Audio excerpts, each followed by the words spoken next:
We'll start our discussion related to advanced programming. So last week we was discussed up to last week we was discussed the important facts related to programming. Initially we was discussed the core concepts related to programming, specifically like variables, data types, and how these things are working. We discuss in detail in very advanced level of discussion on that.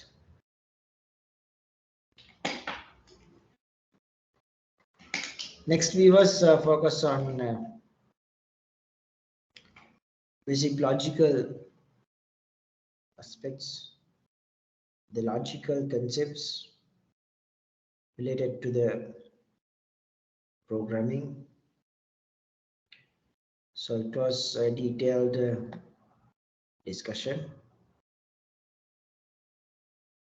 So we want to understand much more details related to the discussion. So what was happened was we took to detailed discussion, specifically like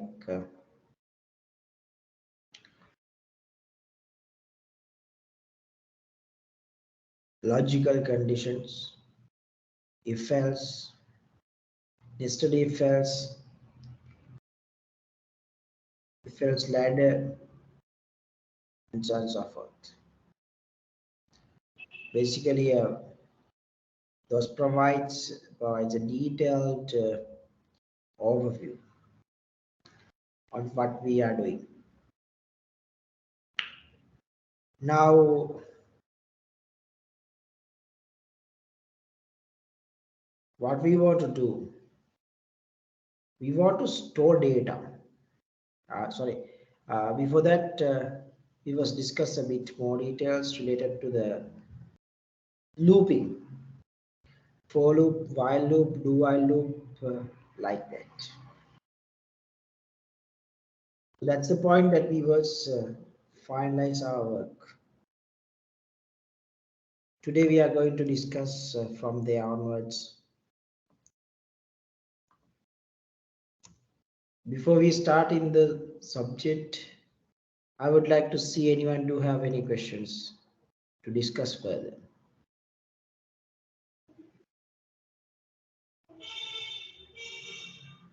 Did I given any homework?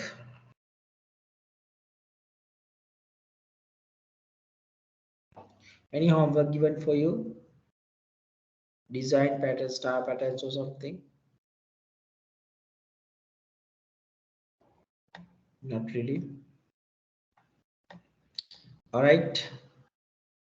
Next, our discussion will carry to temporarily storing data. This is temporarily storing data. What is this storage of data and what is the meaning of that? Now we want to store data because last week we was discussed how to get data into the system, but we wasn't able to store the data in our system. We don't want to store the data permanently. Instead of that, we want to store the data temporarily. How to store the data temporarily? What we can do, we can create another type, text pen. Store the data temporarily. See, it stores temporarily the data in a variable. Variable name is x, so 10 assigns to x. X is a temporary storage, stores the data and prints the value. That covers our problem, it solves our problem, isn't it? But what if we want to store multiple data at a glance? How to solve that problem? We'll give a try. We'll add a comma and we'll add another value in here. 10 and 23 I want to store. Two values I want to store. One easy option is we can go for another integer. Y is 20. So x is 10 and y is 20. So easily we can store values. Assume we have 8 different variables. So we want so 8 different values. So we want to store 8 different variables. How to solve this problem? To solve this problem, we have to go for another type. It's an object actually. Discuss what is this object and what are these objects and how these objects are working. But generally, we are telling it's an array. Arrays are store the data temporarily. It's not a permanent storage. It's a temporal storage, like a variable. The advantage in here is we have opportunity to store a lot of data in a one single variable. How to do that? I'll define integer. I'm define array 1. I'm lazy. I'll go to array 1. Right. This is an array 1, like a variable. I have to do one more modification. I have to add square brackets. I'm defining, all right, this is an array. How to define this array? By this square brackets. Then I'm opening curly brackets. Then I'm going to add these values in here. 10 and 20. And what I'm going to do is I'm going to comment these two. Initially there was two variables. These two variables stored two different values. I have removed x and y, both variables. But values of xy I redirected to another place. Now here integer array. This array stores values of 10 and 20. Well, we have missing my x. Now it is at all. It's not in there further because we was commented it.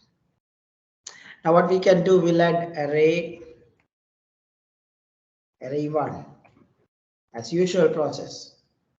If it is x, we are adding x. For this case, we have array 1. So this is the variable name. So we have added variable name array 1. What do you think? What is the output that the system would produce?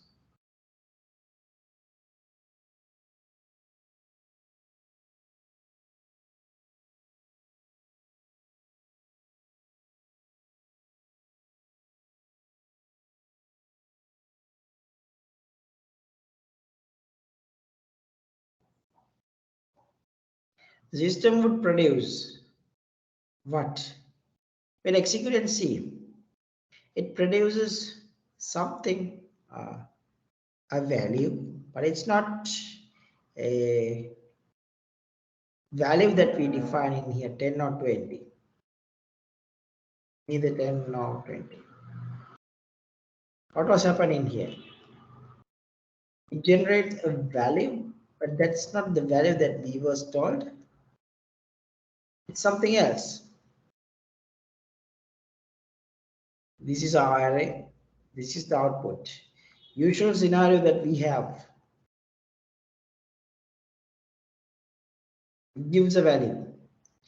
So I was expected 10 and 20 to be presented, but unfortunately not. So what is this? It's not the actual content, it's something else. It's something else. It's the default string representation of the array object. You will learn this one later on and how to deal with this situation. So we should understand, all right, arrays would not give the values as it is. All right, then what you have to do some modification for this array. What kind of modification that we can do for this one? All you need to understand is arrays are indexed. Indexed means based on the location, we are able to retrieve a specific value. In this scenario, 10 and 20 are the values stored in this array 1.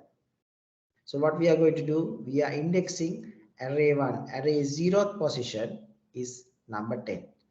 Array's 1st position, first position is 20. And if we have further numbers, we can tell array 2, array 3, array 4, and so on and so forth. According to that interpretation, what we can do, we can specify this array 1 and we can specify the index in here. Array 1, you go to array 1 and check index 0. According to our definition, arrays are starting with index 0, not by 1. 0, 1, 2, 3, 4, 5, 6, and 7, and so on and so forth. So array's 0th index is 10. If my definition is correct, I should get the output 10 as it is. We'll execute and see. Perfect. The expected output retrieved. If you want to 20, I can add number 1 here. So it could generate 0th first position. Array 1 goes to array 1 and check first index 0, 1. So this is the first index. So we'll execute and see what happens. Perfectly, it's 20. I do have a question now. What if I go one step beyond 2? Array's second position could be the output.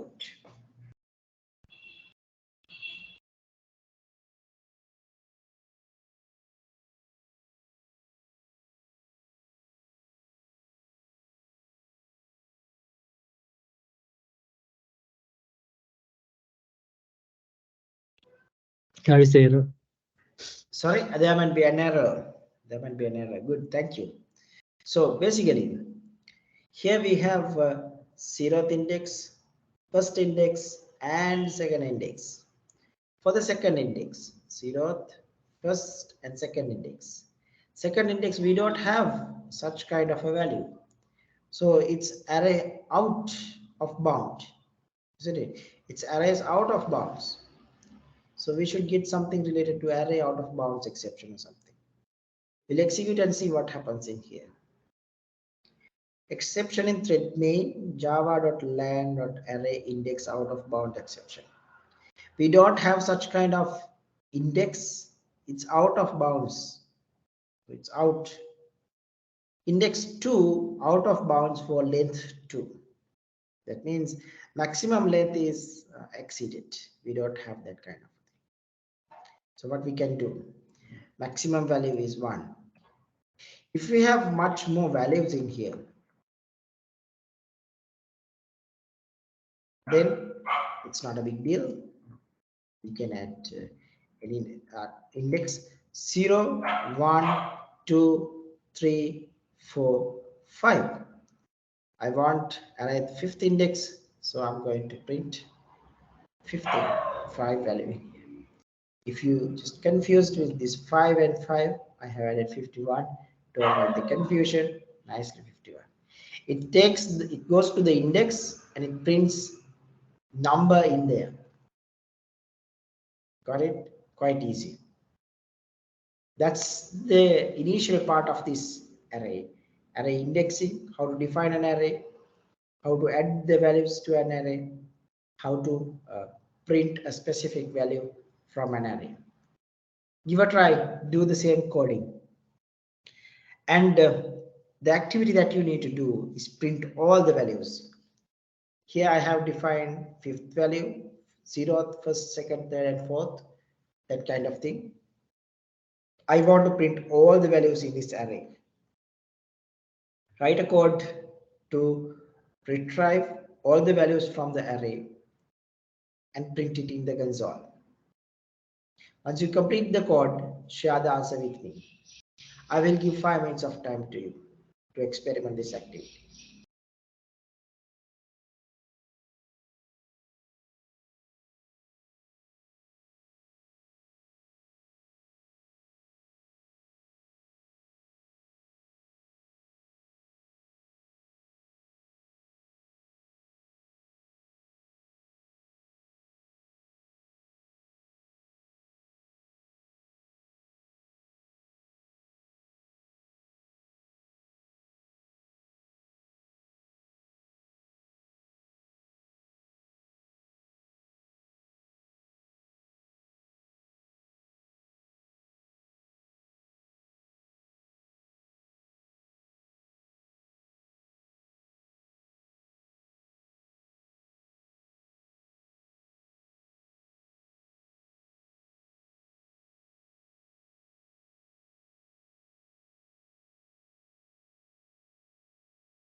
I haven't received any answer.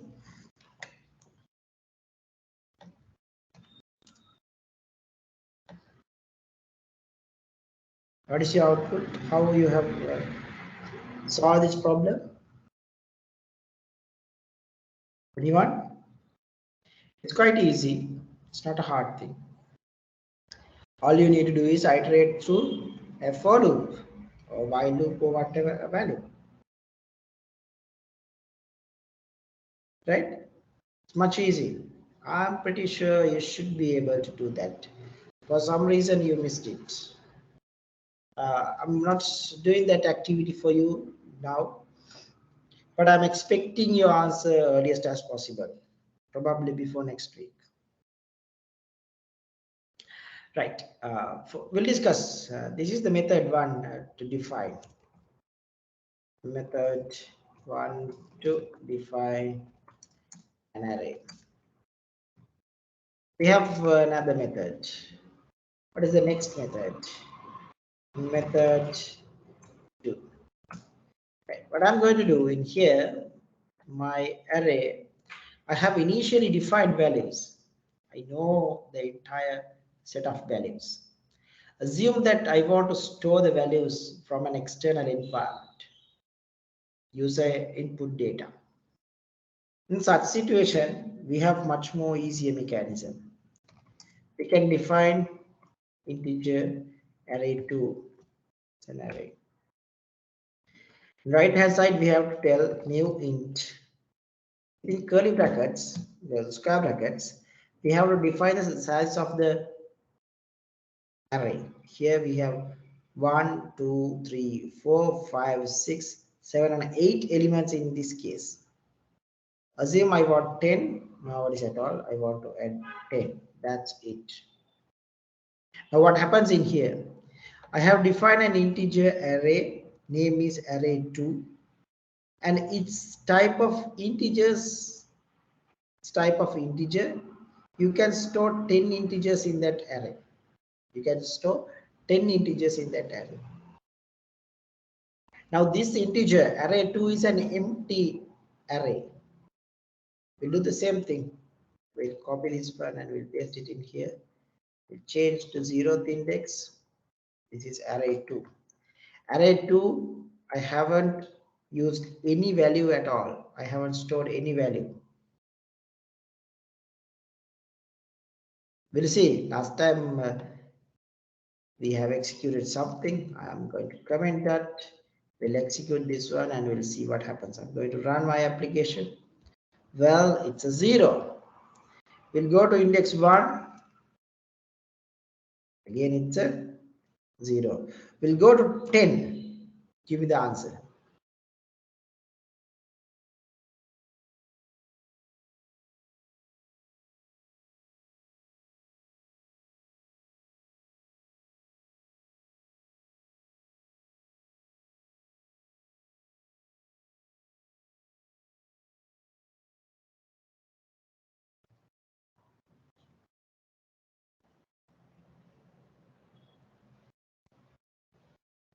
Anyone?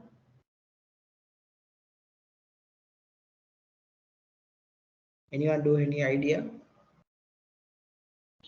Do you have any idea? All right. It should be in your head. Now it's asking array2. You go to array2 and get index 10. Now the length of these integers are the array is 10. But I'm asking integer 10. Sorry, the index 10. I'm going to execute now. I'm getting an exception, which is same exception java.lang.array index out of bound exception. The reason is index 10 out of bound for length 10. Array, the size of this array is 10. That means maximum 10 elements can store it. Maximum 10 elements can store. Maximum 10 elements, yes, of course, that's fine. But the indexes starting from 0, 1, 2, 3, 4, 5, 6, 8, 9. 0 to 9, there are 10 elements that we have stored in that array. So further, we can't do anything else. We can't go for beyond. So ninth index is the maximum. 10th index, it's an out of bounds exception. If you want to get a confirmation, I'll change to 9 and we'll execute and see what happens. It's 10. Can someone tell me why it's 0, not any other value? So all of a sudden it's 0. There are thousands of numbers, right? Minus infinity to plus infinity. What is the reason behind that? It's a 0, not any other value.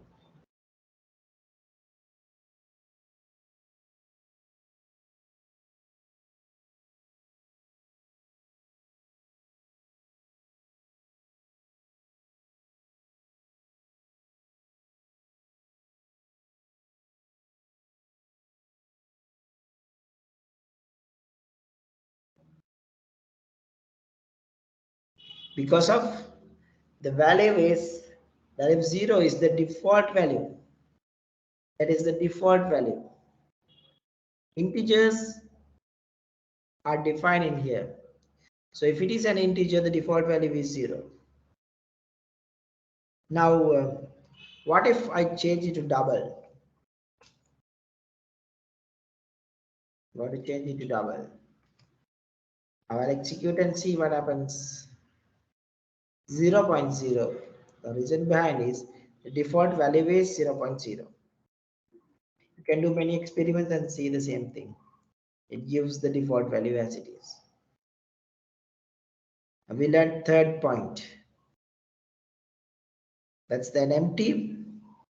If it is an empty, no worries at all. You have default values. That means 0.0, 0.0, 0.0, 0.0, 0.0.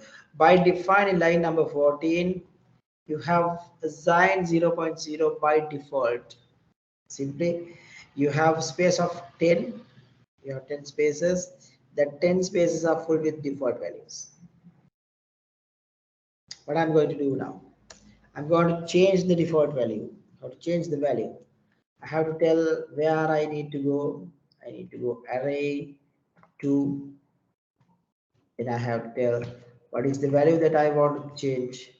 I want to change 45. Which index? I want to change the 0th index, 45.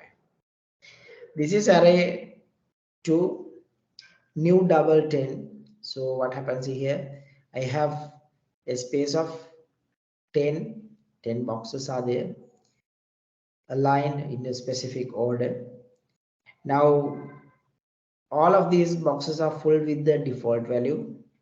Now what I'm going to do, I'm going to change the 0th index for the very first number, 0.0 to 45. This is a random number. You can assign any value that you fit for you. Then what I'm going to do, I'm going to system.out.println, which is printing the 0th index value of the 0th index. We'll execute. Perfect. It's 45.0. Now you should tell what is the reason behind it, because it's a double value. So whenever you store values, it stores the default value, default data type as it is. So integer converts into double. Is that so? Sometimes. Somehow it's 45.0. If you have a decimal value, no worries at all, you can store it. I'm taking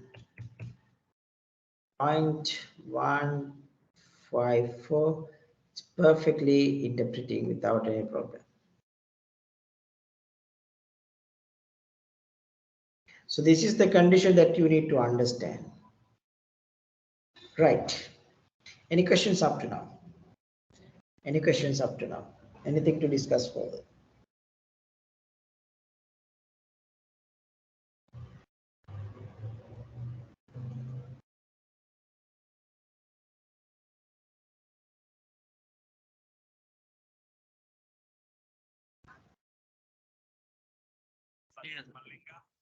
Sorry? Clear. Clear. All right. Other two, Thilina and Buddhika. Clear, sir. Clear. All right. Buddhika. Clear, sir. Good, nice. If it is clear, no worries at all. We'll proceed to the next theory. Now, I want to do a modification for this code. What I'm going to do, I'm going to take this data set, add it into here. My question is, instead of these integer values, any possibility to change into a different types of data types? One single array. Any possibility to do this kind of a modification? Now we have an array one, and it temporarily holds 10, 20, 2, 3, 4, true, 6.5, and add.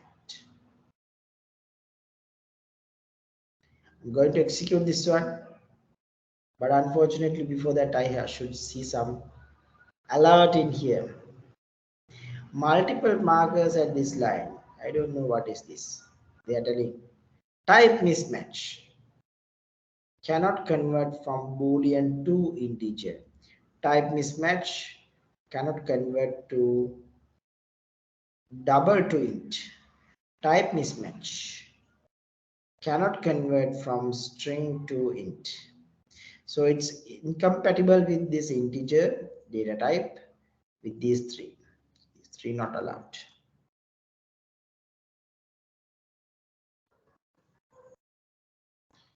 Now it's okay.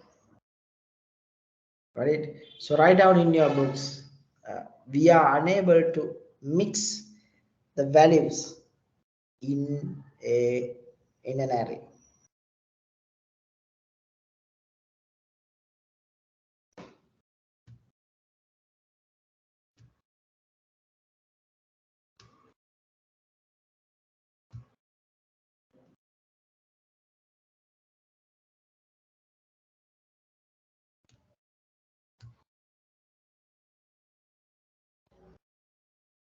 All right, we'll do a small modification again.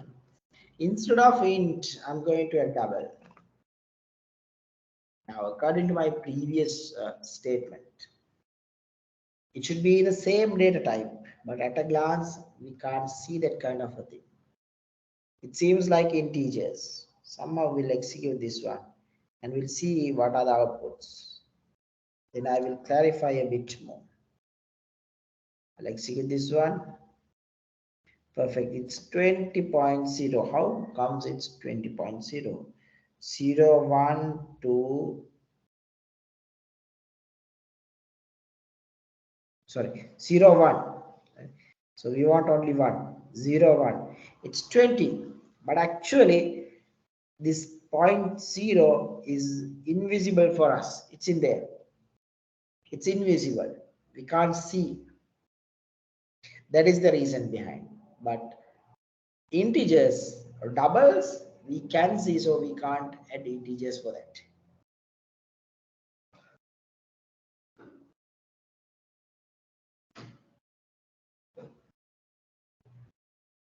Write down that one also in your books. Right. I think now we are in a good stage to understand all of these complex situations. What we can do a bit further, we'll do a small modification again. No, you can do the modification. Right. My question is like this. You need to define an array. That array should store 5 integers. Next, you need to add the code to request enter the values.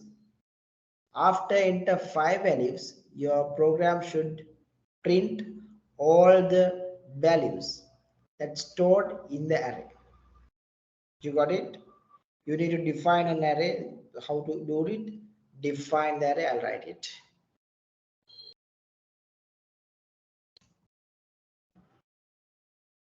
Define an array that can accept 5 values. Let the user to enter 5 values. Store these values in an array. We define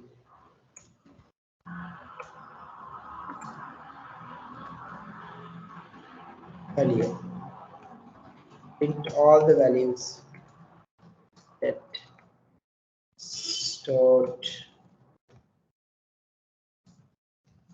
in the array. Right. Question. Very easy question. Very easy question. I'm expecting you to do this question within how much time in class activity? In class activity. Right. You want 5 minutes or more to complete this activity. Once you complete it, share the board with me. 5 minutes, 5 to 10 minutes, or 10 minutes maximum. All right, 10 minutes. 10 minutes maximum. Start.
If you have completed, share it with me, guys. Don't wait.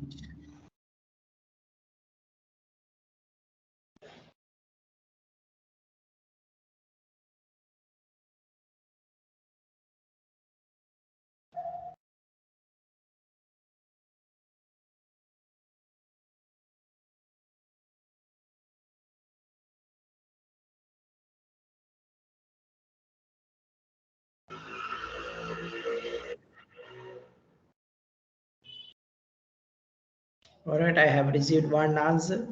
Other two also can take some time and complete it quickly.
Hello, sir.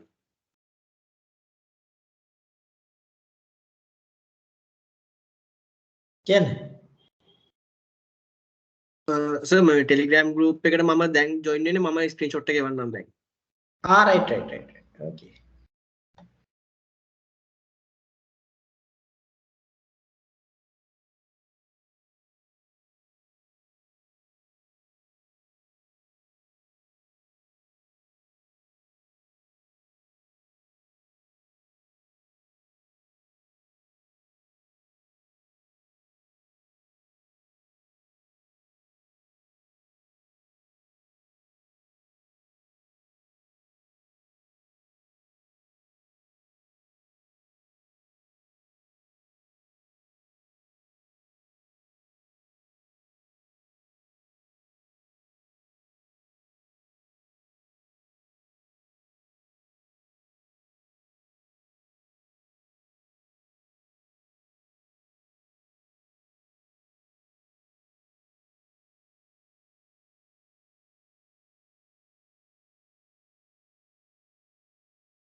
All right, 10 minutes gone.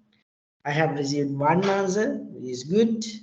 Appreciable level of answer. Good, actually. He has done a nice work. Others, if you are not, if you need some more time to complete, no worries at all. You can complete it later on. Once you complete it, share it with me. Then I can check your answer also. Good. Now, a small modification that we can do for this discussion. Can you see my screen?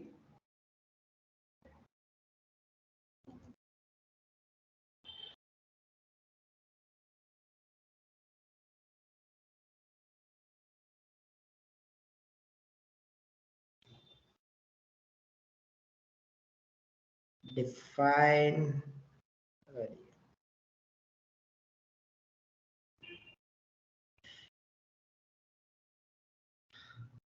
Stopped. All right. I think you can see my screen. Not really. Okay.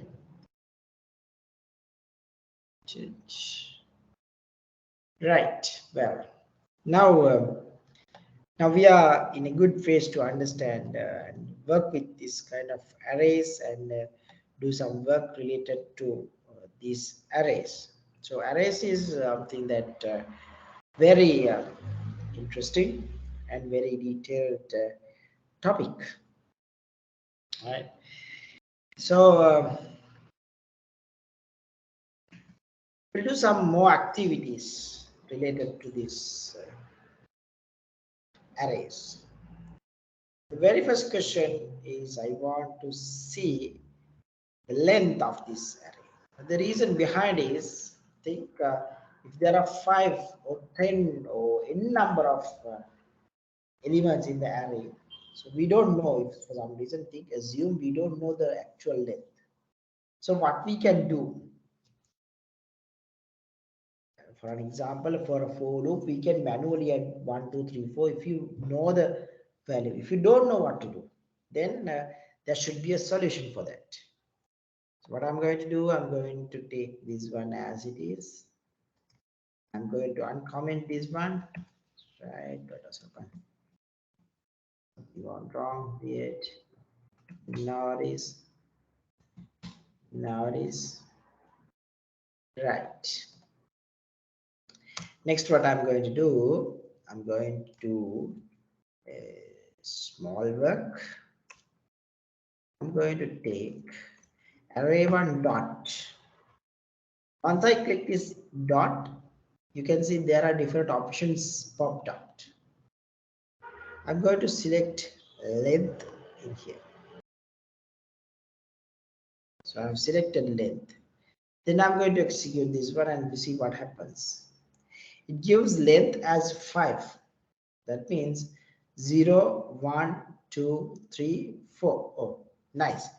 4 indices plus 1. So indices plus 1 equals to length. So we'll define a new equation today. Length, sorry, it equals to max index plus 1.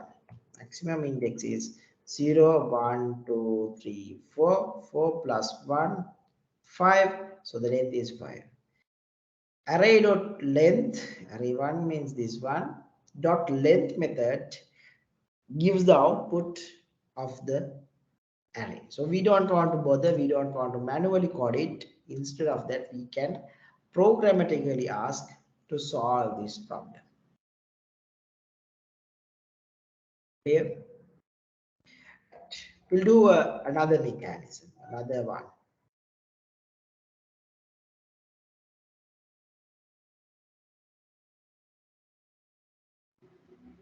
We'll do what? We'll do another one. We'll do like this. We'll define another double array. Array 2. Then what I'm going to do, I'm going to define array 1 dot clone. We have a method called clone, right? Nice. Now what we can do, we can see the elements in here, right? If you want all the elements, you can use a mechanism for each and stuff, then you can take all this. Or else I want just a single value. I want array 2. I don't want the length. Instead I want 2. Right. Now what's happening here? We'll execute this one and see what is the output. Well, it's 2. What is this 2? I want to clarify a bit more what happens in here. This is double. Array 1 is an array. This array stores 1, 2, 3, 4, 5 values, and indexes starts from 0, 1, 2, and 3 and 4. So this is my array that I have defined in here. Next, what I'm going to do, I'm going to copy all the elements of clone. The clone method. This is a method, an action that we can do. This clone method copies everything in here and paste into here. That's how I'm thinking. Copy everything in here, then paste it into array 2, because array 2 is defined in here. It's not previously defined, just defined, and it's an empty. Actually, it's not empty now because we have copied every element in from here to here. Now I am printing array 2 and index is 2. So array 2, you go to here. Array 2, I don't have any value. Instead of that, I have a clone of array 1. Then I have to go to array 1. Then I have to go to index 2, 0, 1, 2. I have defined 2 in here. So this 2 is copied as it is and comes to here. But since it's a double value, it should be a decimal value. So it should be t 0.2. This is another method. Length is a method. Clone is a method. There are a bunch of methods in here. Sort, equals. Likewise, you have a lot of other alternatives in here. I'm not discussing all these things, but you can experiment and research a bit more related to this topic. Any questions up to now?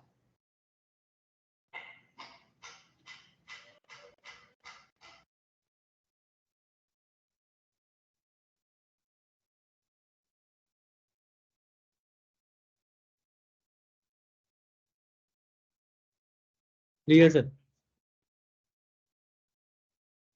All right, all clear, good. So next, what we can do, right? Next, what we can do, we'll do further activities. We'll do something and interesting now.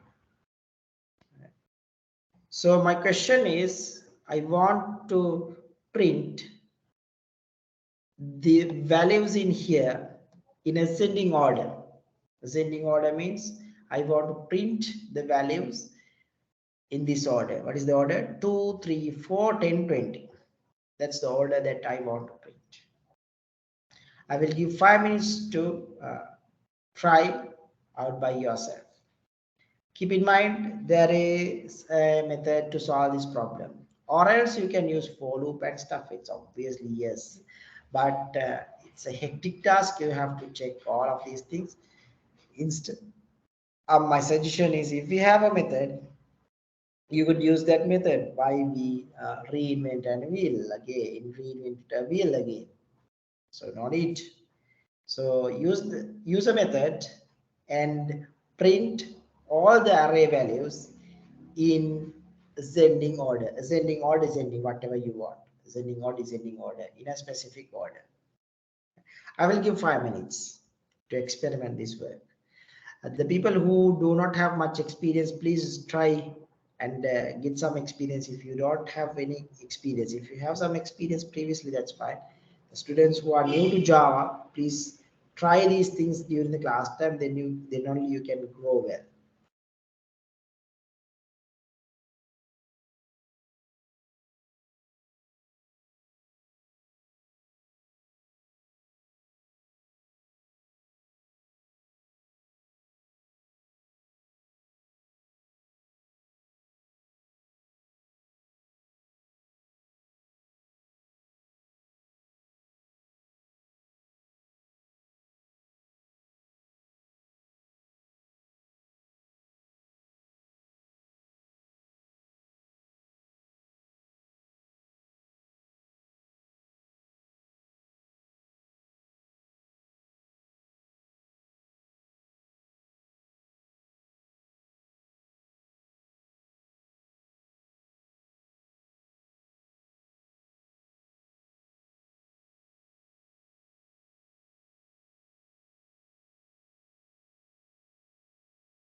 It's easy question, guys. It's not a hard question. It's easy.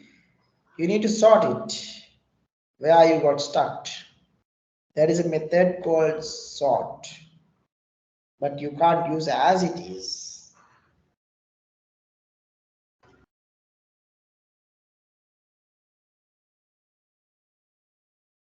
Sometimes you just check arrays dot sort, arrays dot sort. Solve the problem. Good. Right. Nice. Good. All right. Nice. Very good. Very good, guys. Good. Appreciate. Right. Now you can do these kinds of things. Now you are good enough to handle these kinds of things. What I can see is we can enhance a bit more. Not the array, but the reading of an array. I want to introduce another concept. Let me share my screen again.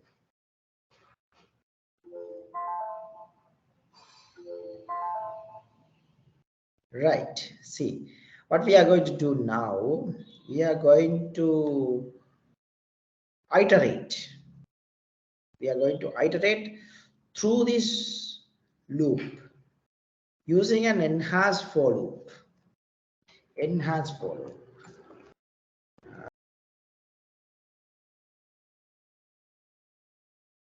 Enhanced for loop. We are telling like for each loop.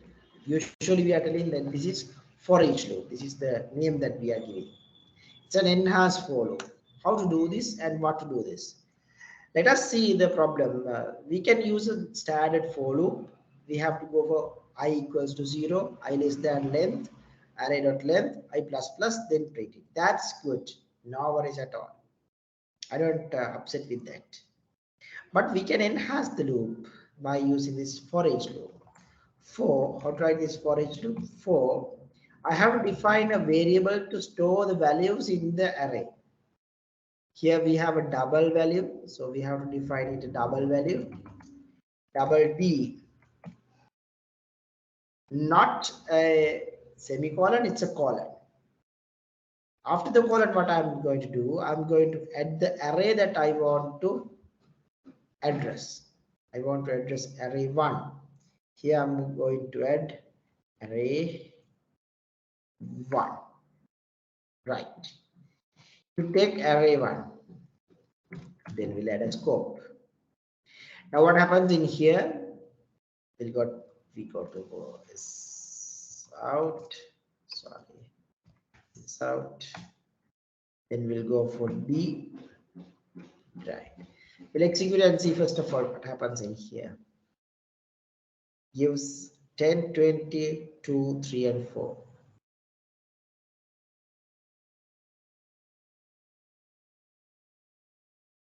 Now, what happens in here? Here we have double D. This is a separate variable. You can do anything for this one. The data type is very important. If it is an integer, you should use an integer in here. If it is a double value, you should use a double as it is, or a string, or whatever you want. And what happens in here, I'm speaking to this array 1. You go to array 1 and retrieve all the values one by one. What happens here? You go to here and take 0th index and store it in here, value D. You print value in here, in this case 10. Prints 10, it goes up, takes the first index, then goes to D, print it, and it iterates throughout the program until the until the array is full completed. Once the array is completed, everything is stored in here. Everything is stored in D, and iteratively we can retrieve the values. That's how I'm getting these values. If I want it in horizontal manner, I'll use this print, and I'll add a space unless it might be something inconvenient. Execute 10, 22, 3 and 4, 10, 23 and 4. Got it? Easy. New thing that you learn is for each loop. Enhance, it's a enhance for loop. How to handle, I have demonstrated you how to use for each loop and how to work with for each loop. This is very important through iterating, especially in future also you will use generics and collections, like collections, especially like the array lists and stuff. Even in here, in there, we can use this for each loop. Keep in mind, you can't change on the fly. That means while the process is happening, you can't change it. It can use only the values stored in the array. So you can change on the fly the values. So that's the elements of the array. Uh, Only the root. You can't take anything outside from that. Clear? Right.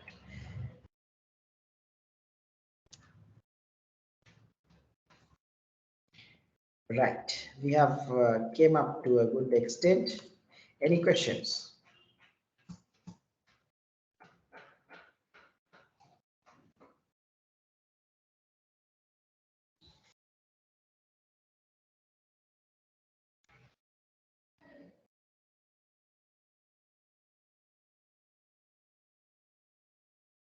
Any questions, guys? Anything that you need to know a bit further?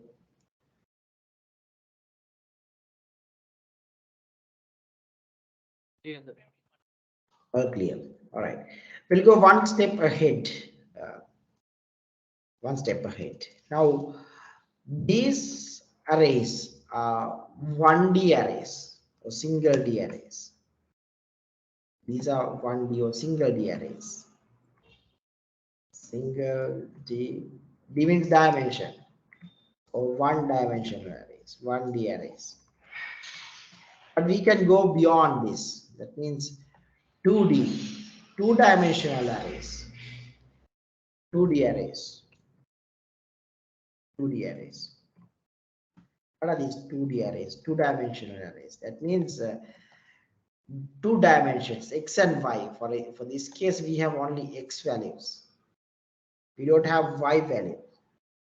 What are these x, y? Think a Cartesian plane. You have x and y, right? You have zeroth position, zeroth first position, first, second position, and so on and so forth. I'm pretty sure you know this Cartesian. I'm pretty sure you have used or drawn some Cartesian graphs, and by using these Cartesian papers, at least you know these coordinations and stuff very well. Similar to that, we can use the 2D arrays as it is. How? Like this. We can use the same thing, integer. We can use integer, something here. In this case, I'm going to tell array 2D. Okay. And I'm going to do, this is a single D array. If it is a 2D array, I'm going to add two square brackets. Then I'm going to add equals I. To make your life easier, I'm going to the next line and I'm going to add this curly bracket is this one, guys. If it is confusing, I'll go to the standard one. This is the curly bracket. If it is 1, 2, 3, these are the values that we added for single D array. But 2D array, we have something more. That means within one array, this is the first array, there are more arrays. Within one array, we have more arrays. Within one array, this is the first array, this is one array, the other array. See? Oh, nice. Correct? How to read this one? If it is a bit confusing within two curly brackets, what I can do is I can go for an easier interpretation. Right, now you can see. I'll add a comma, curly bracket, and two, curly bracket, I'll add a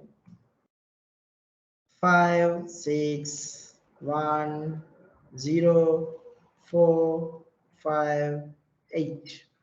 Any numbers that you want. Well, nice. This is a 2D array.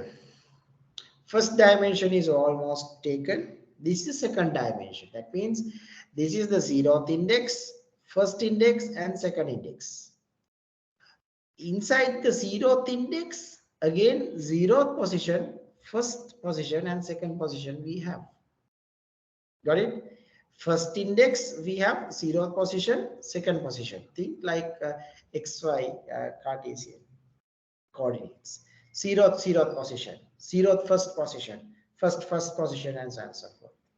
Similarly, this is 0th first, 0th second, 0th third, 0th, sorry, first, 0th, first, second, 0th, second, first, second, third, and so on and so forth. How to print values? Easy, same thing. We'll do like this. We'll tell we are focusing on array 2D. If it is 2D, there should be two positions. I'm going to 0th position. 0th position. We'll execute and see what happens in here.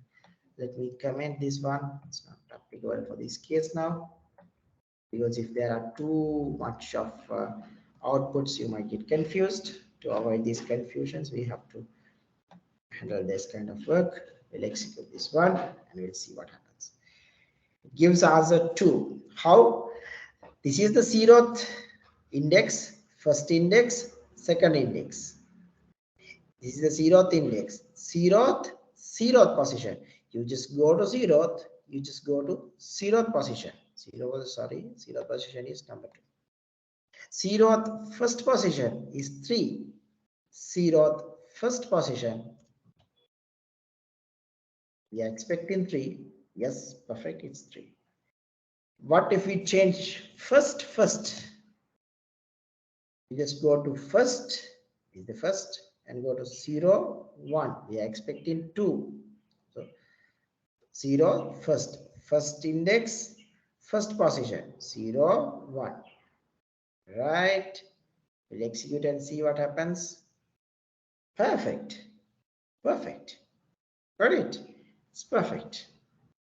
You can do this kind of a complex work, but this is computationally you have to think a bit more how to handle this kind of scenario in very careful manner, because if something gone wrong, it's gone wrong. And make sure to add commas.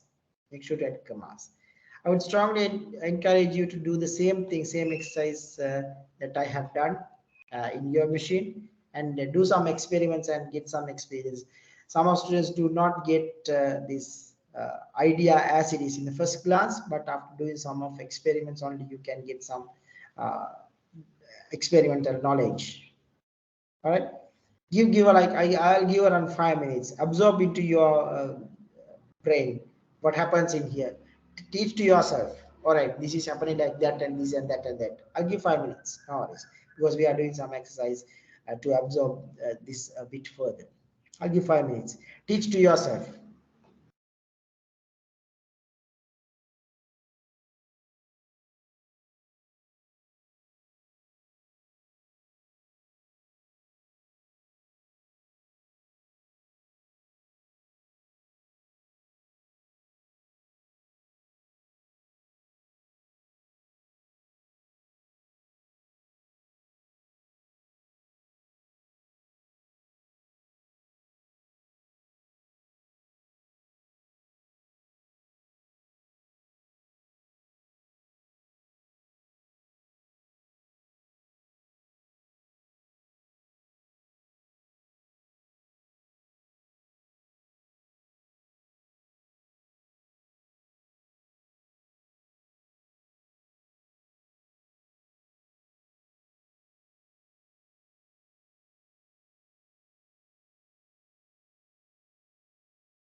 Right. I think it's clear. All good. I think you can handle 2D arrays easily. This is not a complex topic, but some of students feel, especially the indexing, how to handle this indexing. Zeroth index, first index, second index, and so on and so forth. Sometimes it might be complicated for some students. Usually students grab it easily. Some of students getting into a trouble, so that's the nature. If you got again any trouble, let me know. No need to worry, no need to bother. Don't think about the others. Think about yourself.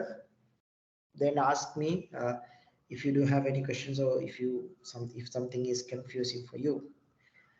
We'll do an activity, guys, a quick activity to make yourself much more convenient and logically stronger in this kind of situation, because it's very important to understand these complex things.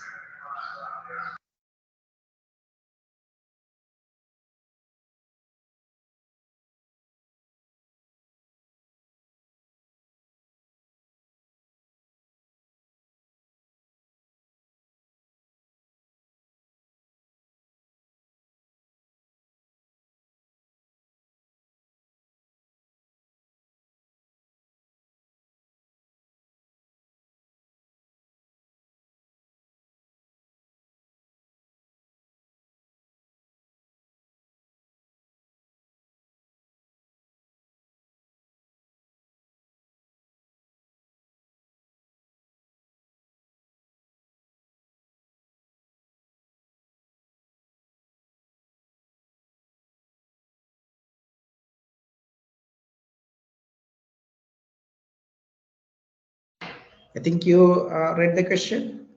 I think you have some idea, but I would like to give a small explanation on this.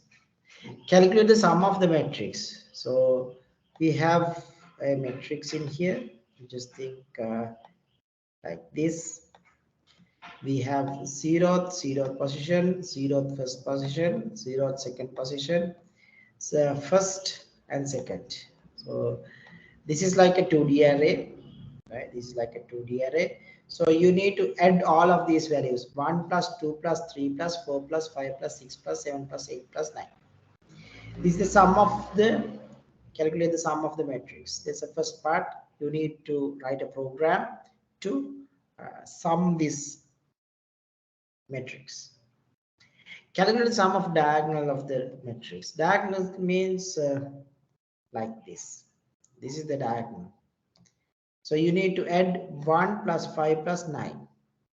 Don't manually add 1 plus 5 plus 9, right? Don't do that. Programmatically check where the index is, where the index is. Based on that index, try to solve this problem. Some students solve within 2 lines of code, the second one, that much of easy. First also, it's very easy. Depends on your logical thinking and stuff and your experience in Java. If you are new to Java, you might write few lines of code, sometimes 5 to 10. No worries at all. It's up to you. Who is going to kill you because of your lines of code? After a while, there might be a problem, but for now, because we are students still. Okay, therefore, I will give 10 minutes maximum to solve this problem. Don't use ChatGPT or any other thing. Don't use any other tool to solve this problem. So struggle to solve by yourself. You struggle to solve by yourself. I'll give 10 minutes. Usually it takes around 10 minutes to solve this problem.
If you have completed, share the answer with me, guys.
Right, done. It's more than enough, guys. 10 minutes gone. Hard. All you need to do is iterate. Iterate plus sum. While you are iterating, you need to add the values. You want more time? Or what's your solution?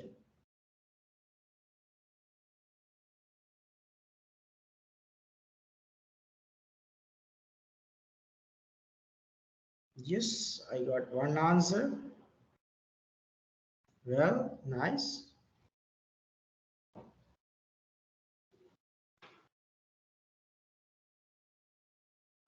Okay. How about the others?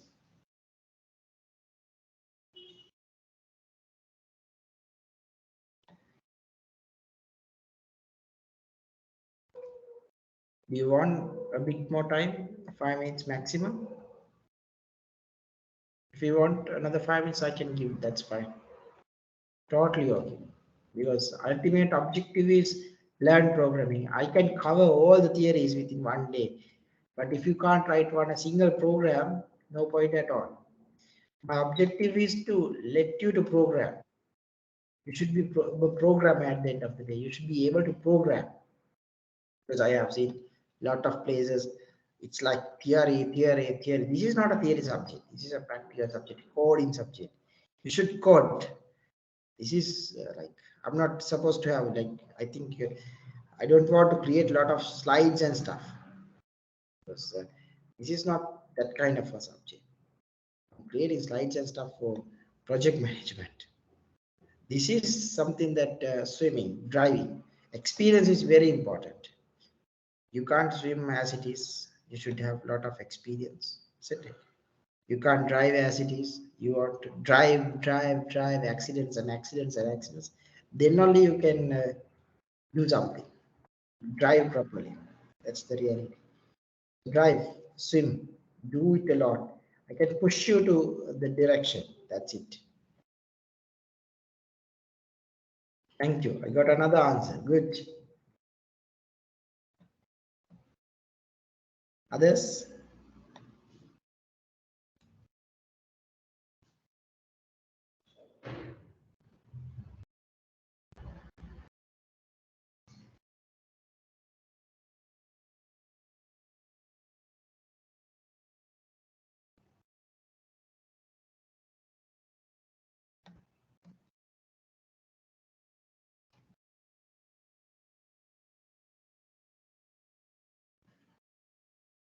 I'll give another 2 minutes nowadays.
Right. For the other students, you can take some time later on and you can complete the task and please make sure to do it alone. Don't ask help from someone else. Take a pen and paper if you are really hard to solve this kind of a problem. Spend hours and hours. That's not a problem at all. For the first few weeks, it's complicated, guys. Programming is not something easy. Everyone can't understand as it is. That's real. That's something that this is not rocket science, but people can't understand. This is something complicated. That's the reality. You should understand some subjects do have some complexities. So obviously we have some complexity for this subject also. So don't worry. For the students who need some more work, you have to do right. You have to do some effort. If your project is like your code is incorrect, you fix it nowadays. Take time, execute, run, and see whether your program is running properly or not. All right. Well, we'll go to the IDE again for the last few concepts that I want to emphasize here. Now, he was like in the last few points that to discuss. Well, I have discussed almost 2D arrays. Anything else I missed? Well, defining a variable, you can go to combination of the previous one. Probably I haven't discussed that one. Yes, right. So this is a method that we can define an array, and this is another method.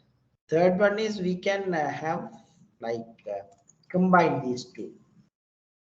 Int array 5. Then I have to tell this is an array. Right. Then I can tell new int as usual. Then I can tell what are the size of the array. In this case, I'm defining as 5. Next, what I'm going to do, I'm going to add the values in that place. What are the values? 1, 3, 6, 2, and 5 or something. Semicolon.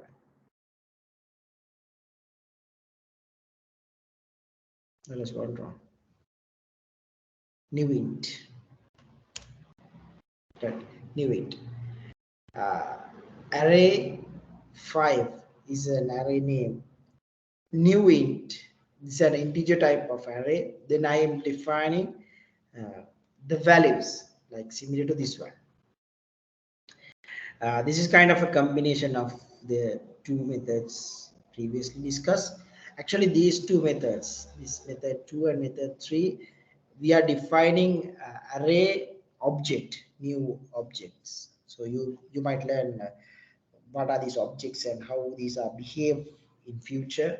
We are discussing object orientation. At that time you will learn a bit more, then it's much easier and convenient for you to understand this stuff. Right. That covers the array. One more thing, not only the 2D arrays, we can go for 3D or more. As an example, I'll define 3D array. 3D array, we can. How? Int array 3D. So we have 1, 2, 3. Right. Have 3 in here. But I'm going to do 1, 2, 3. Inside that, I'm going to add the stuff. Inside that, I'm going to add the stuff like this. It might be a bit complicated for you. So we'll go for you. It's easy. Array 3D. We can tell, you just give me zeroth, and zeroth position. Zeroth position. To make your life easier, I'll divide it, separate these things into separate parts. So it will be much easier for you and convenient. Right. This is the outer array. And inside this we can add some arrays also. This is the initial array, 0th index and 0th index and 0th index. So we should get answer 0. Is that so? Oh, this is 2.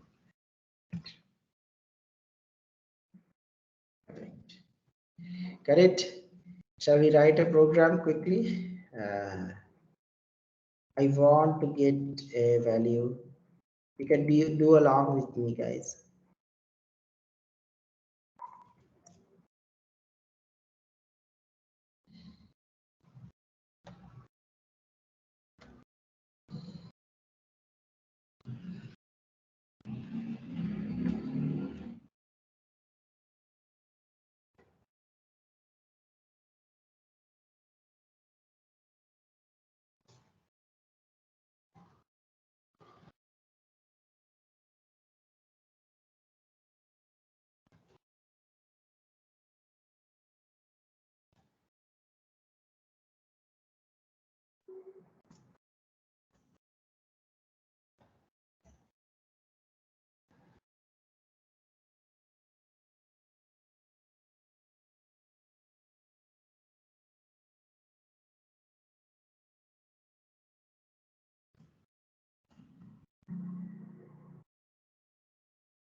Right. So this is my 3D array. You can copy the same thing as it is. You can see the screen, so you can write the extraction code. I want to print what? I want to print 11. Oh no, 3. 33. I want to print 33. Write the print statement and share the answer with me. 33. I want to print 33.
Right. So I got an answer like this: 1 to 1, 1 to 1. Execute the program and see what happens in here now. It's exception. correct or incorrect? I have done something incorrect. 2-1. Sorry. 2-1. 2-1. 2. Oh, nice. We'll execute. Perfect. It's 33. Good. Right. So how it was found? These are the indices, outer indices. Second index 0, 1, 2. Right. This is 2, and you have to go to here. So 0, 1. So 1 represents that one. Good. And then you have to go to 33, 0th index, first index, and this is the second index. 2, 1, 2. Perfect. It gives 33 out as output. Very good. If you haven't done yet nowadays at all, you can take some time and do it. Do these experiments. Like, so, absorbing these kind of complex things might be a bit complicated for some students. If you have some previous experience, it's not a big deal. But if you have really new to Java environment, I'm pretty sure it's something complicated and hard to do these things. Right? So that's the point that you need to understand. Right? Well, thank you. So we'll do a small set of MCQs, and we can confirm theoretically also you are strong enough and you're good to go with these arrays. I have shared the questions with you in the chat. I have shared it in the Teams chat. Teams chat is disabled for me. I'm sorry, guys. I'm sorry, guys. Teams chat is disabled for me for some reason. I requested a couple of times, but for some reason it's not working. Somehow that's fine, right? And I have shared the link you in the Telegram group, so you can do it now. And once you complete this activity, then you can have a small break. And we'll come to the seats again. So probably within 5 minutes you can complete, and you can take around 10 to 15 minutes of break, then come to the seats. Then we'll continue the discussion to another level, right? So it's near 3 o'clock, 3:20 around. I believe you might be okay and have a cup of tea. If it is like your brain cells are now jumping here and there, right? If your brain cells are now jumping here and there, have a small nap, 7 minutes nap, a power nap, and back. Don't sleep, right? It's a power nap, 7 minutes of a power nap, and have a hot coffee or a cup of tea. Then get energized and sit again. Right? So we'll start 3:20 again. Make sure to complete these questions. If answers are incorrect, I have given an explanation what is the correct answer and the explanation of the correct answer. All right. Have a small break. Before that, make sure to complete the activity. Then go to your break. Meanwhile, if you got any question, please message me. I'm happy to help you.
Right.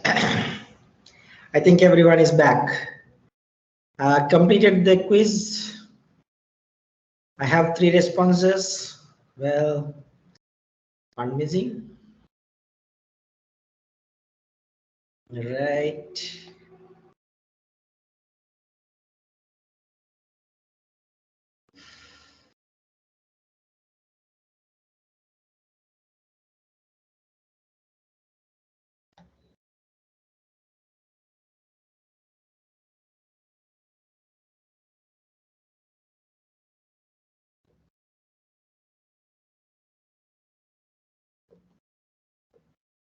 Okay.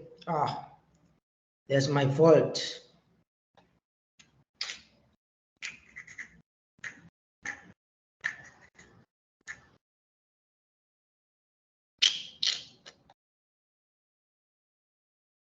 Array out of bounds exception.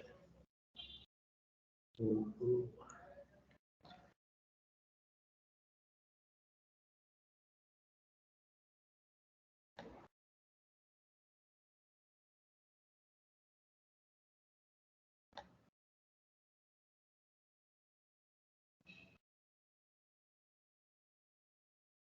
Right.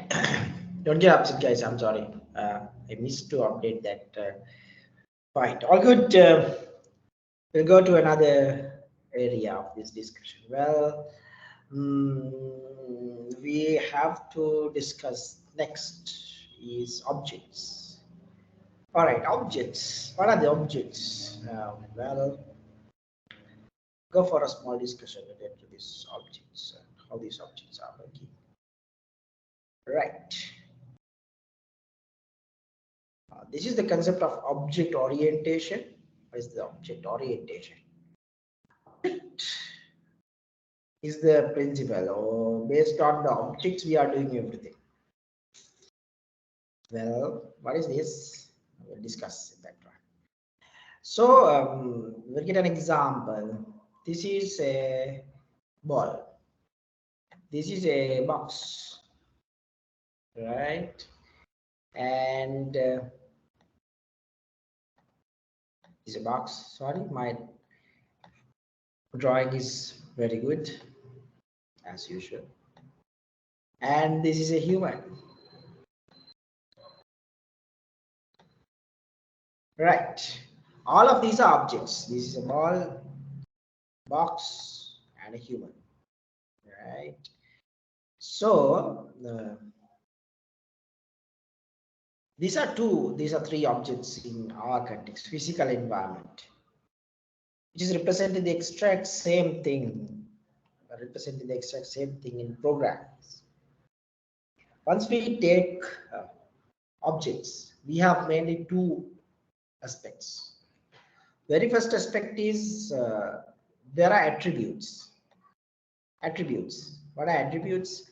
Attributes representing physical representation of any other thing, anything in a given object, given an object.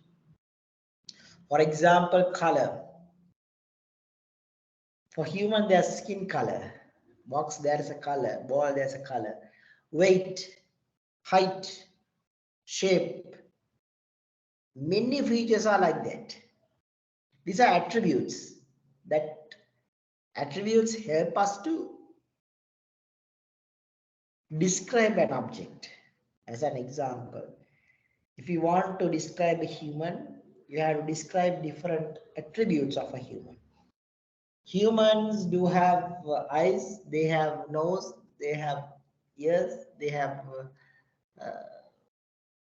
hair, hands, skin color is like this, and they are usually this kind of height, and they are usually this kind of weight, and this and this and that. All of these attributes I help us to represent or define or clarify or describe or whatever the terms an object. That's the first thing that we need to understand. Number 2, every object there are behaviors. Human do have different kinds of behavior, actions, simply actions. Running, eating, sleeping, kicking, throwing, all of these things, actions. For a box, there are actions. Rolling, throwing, crushing. Right? For a ball also, we can have these kinds of actions or behavior. An action or a behavior. Behavior of an object. So in general, my short note is, keep in mind, if it is an object, we have absent, AB. Objects are absent. Objects are absent. That means objects do have attributes and behavior. Attributes are something that help us to describe the object. Behavior helps us to understand how object behaves or how object works in real world. Absent, AB. Right. Well, how to define these attributes and behavior? To define attributes, you can use data types. Data types. We learned some data types up to now in Java. We learned Boolean, byte, short, int, float, long, double, char. Behavior is something that we haven't touched yet. Void run, or we don't want this void, I don't know void. Run, eat, sleep, all of these are just behavior. How to define behavior? We'll discuss it later on. How to define methods, attributes, we almost done up to some extent, not in detail. Let us go to our code environment, to understand what we have discussed here. We have to jump into our IDE, our favorite place. We'll jump into the IDE, then we'll discuss the rest of things. Right. What I'm going to do, I'm going to comment all of these things because these are not much required now. Right. Anything else?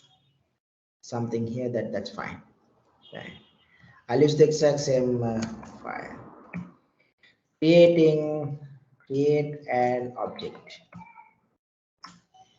So we are going to create our very first object. How to create an object? We'll create an object, man. We'll object create man or box or ball, whatever you want. We'll define box. Box B assigns new box. What is this? Don't worry, I'll tell you. Right. Now, box B assigns new box. What is this? How tell box B assigns new box. That's how we are pronouncing this one. Well, this is object, this is class. Still you can't understand? No worries at all, that's fine. All you need to understand is box should be there. Then there is a reference variable. Reference variable in this case B. Reference variable means if you want to access to this place, this is the door that you need to access. On the other hand, think this is a kite and this is the string. Always it hangs. It hangs. You can't leave as it is. For now. Once you dive deep, you can see a lot of different kinds of things. But for now, that's more than enough. If you want to define another object, man, how to define man assigns new man. You want to define cat. Cat assigns new cat. You want to define a dog. Dog assigns new dog. Anything. You want to define something new, but you want to define Bell. Bell K assigns new bell. So right. Learn the structure. Box box, man man, cat cat, dog dog, bell bell. This is the structure. After a while, we'll change the structure. Once you learn inheritance and stuff, we can change the structure. But for now, keep in mind, this is the structure. Box B assigns new box. This reference variable can change. You can give any name. As an example, you can see initially I have given box B, then man M, then cat cat, but it should be not exact same spellings because Java is case sensitive. So you can get the advantage. You can use cat capital C cat here. This is simple C cat. Dog dog bell K anything. If you want something like this, no worries at all. Just add anything. It's just analyze kind of thing. It's not analyze, don't get a misunderstand. It's not analyze, it's just a place to string. It's just holding an object to reference. It's a reference variable. In this case, what are the reference variables? B, M, cat, dog, KS, DS, DS, DSFA. Right? These are the reference variables. New is a keyword. Keep it as it is. We want to acquire additional space from our memory. So new let us to create an additional space. Well, any questions? How to create an object? Clear or not? Clear out, guys. This is not something easy to understand all of a sudden.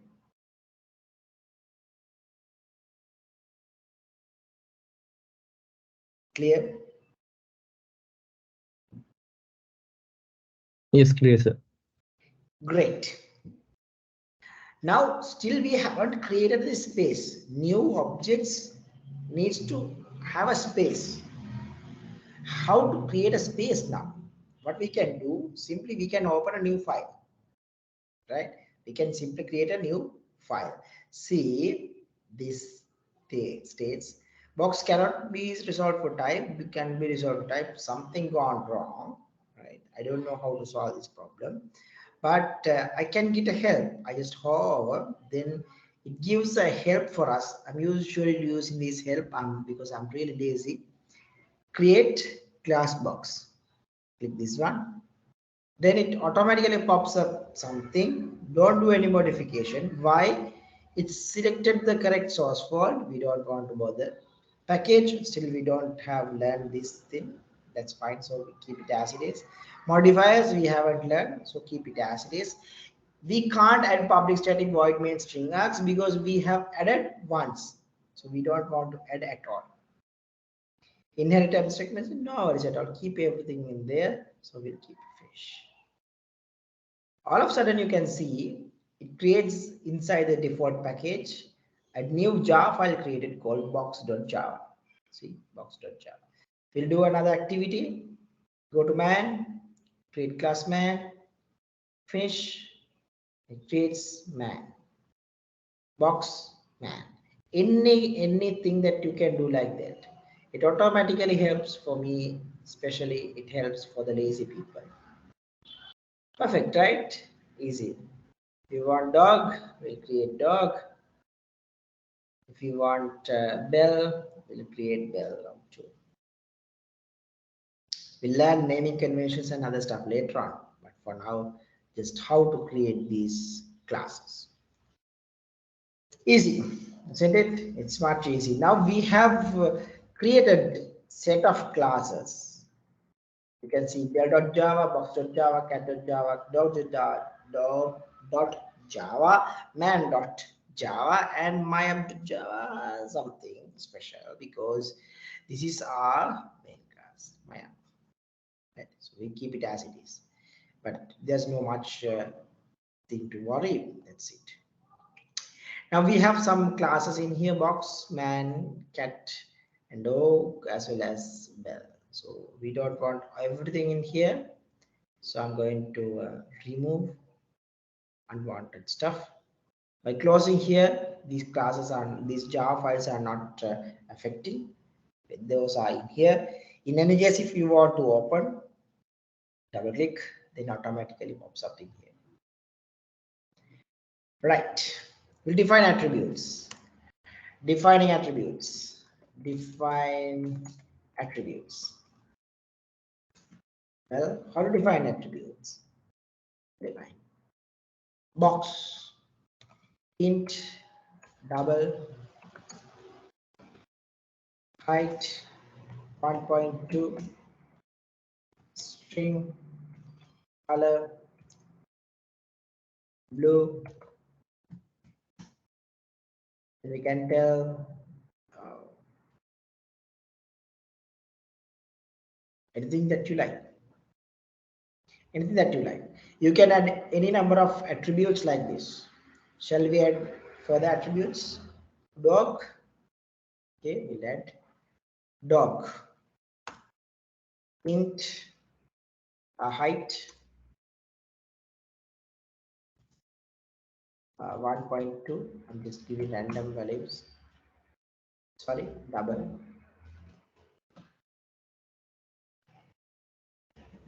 weight 1.4.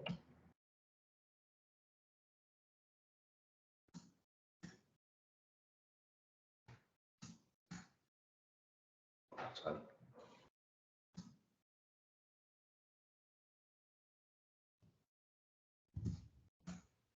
Right.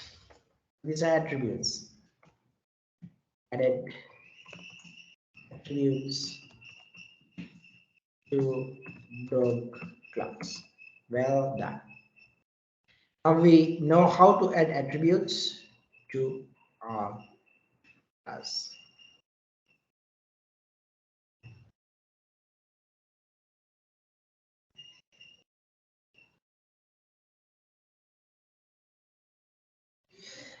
Right. Next, what we want to do.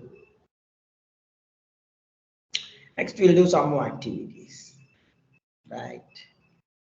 Now, we'll add behavior.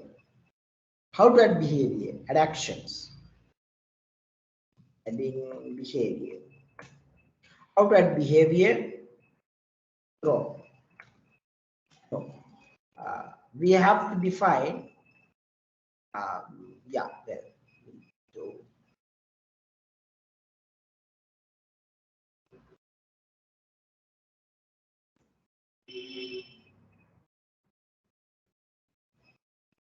yeah, we'll go for this one. Throw.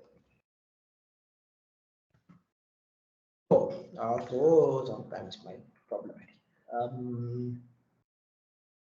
Box. What we can do for box?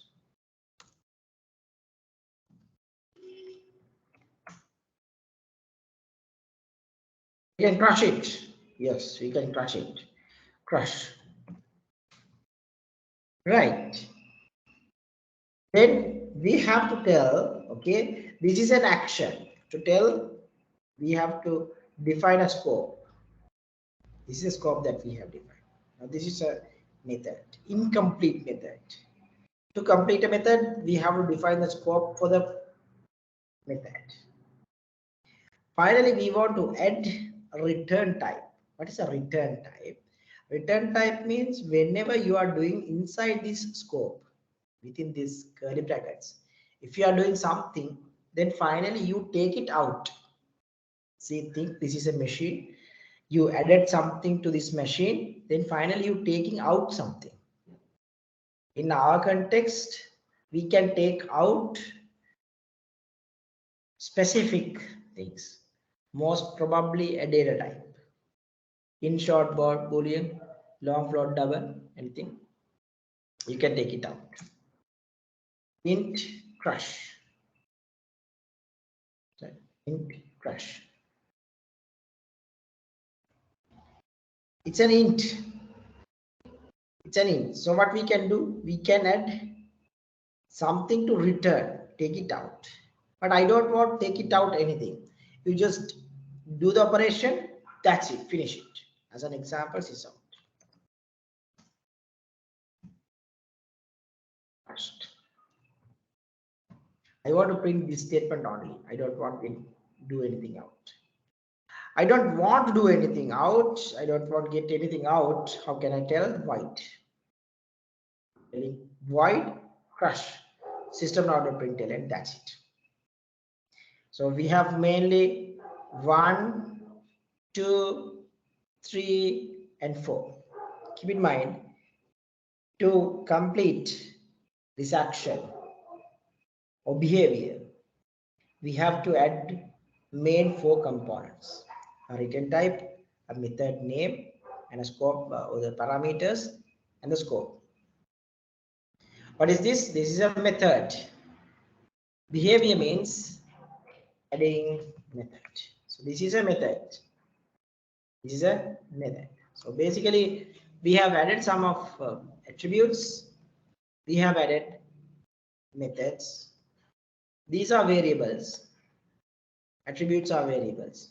There are many other complex types, but for now it's more than that.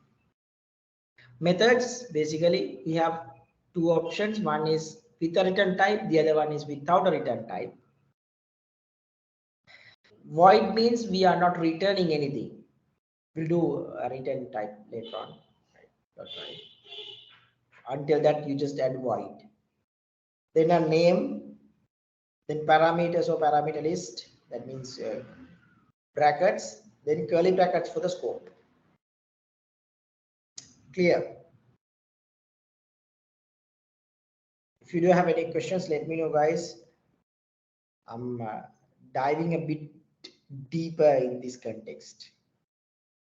If it is complicated, I can explain a bit more again for you. මොනාරි ප්‍රශ්න තියෙනවා නම් අහන්න ළමයි. නොතේරෙන දෙයක්. තේරෙන්නේ නැති මොනාරි තියෙනවා නම් කියන්න. මෙන්න මෙතන තේරෙන්නේ නැහැ කියලා, මේ හදපු විදිය තේරුන්නේ නැහැ කියලා.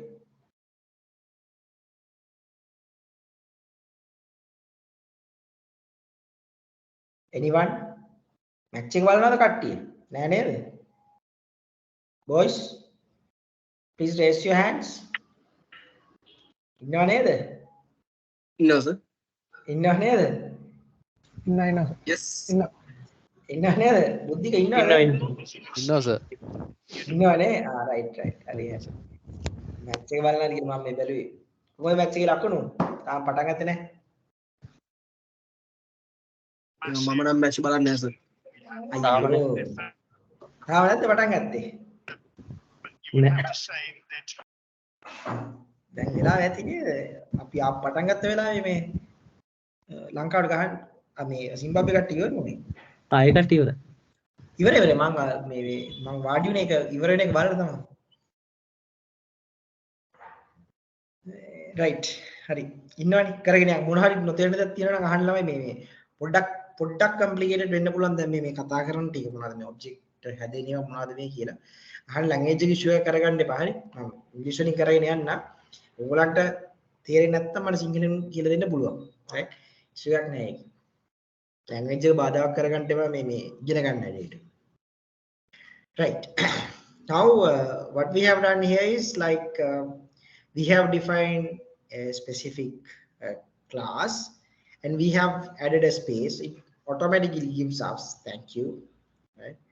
Then we have defined attributes, then we define methods. හරිනේ අපි දැන් මේ කලේ objects හදලා ඒවායේ ඒ object එකක් ඇතුලේ මේ object එකේ තියෙන scope එක ඇතුලේ අපි ගත්ත variables අපි ගත්ත method. දැන් මේ method එකේ void කියන්නේ return type එක. return type එකක් කියලා කියන්නේ මුකුත් නැහැ action එකක්. තේරෙන්නේ නැද්ද?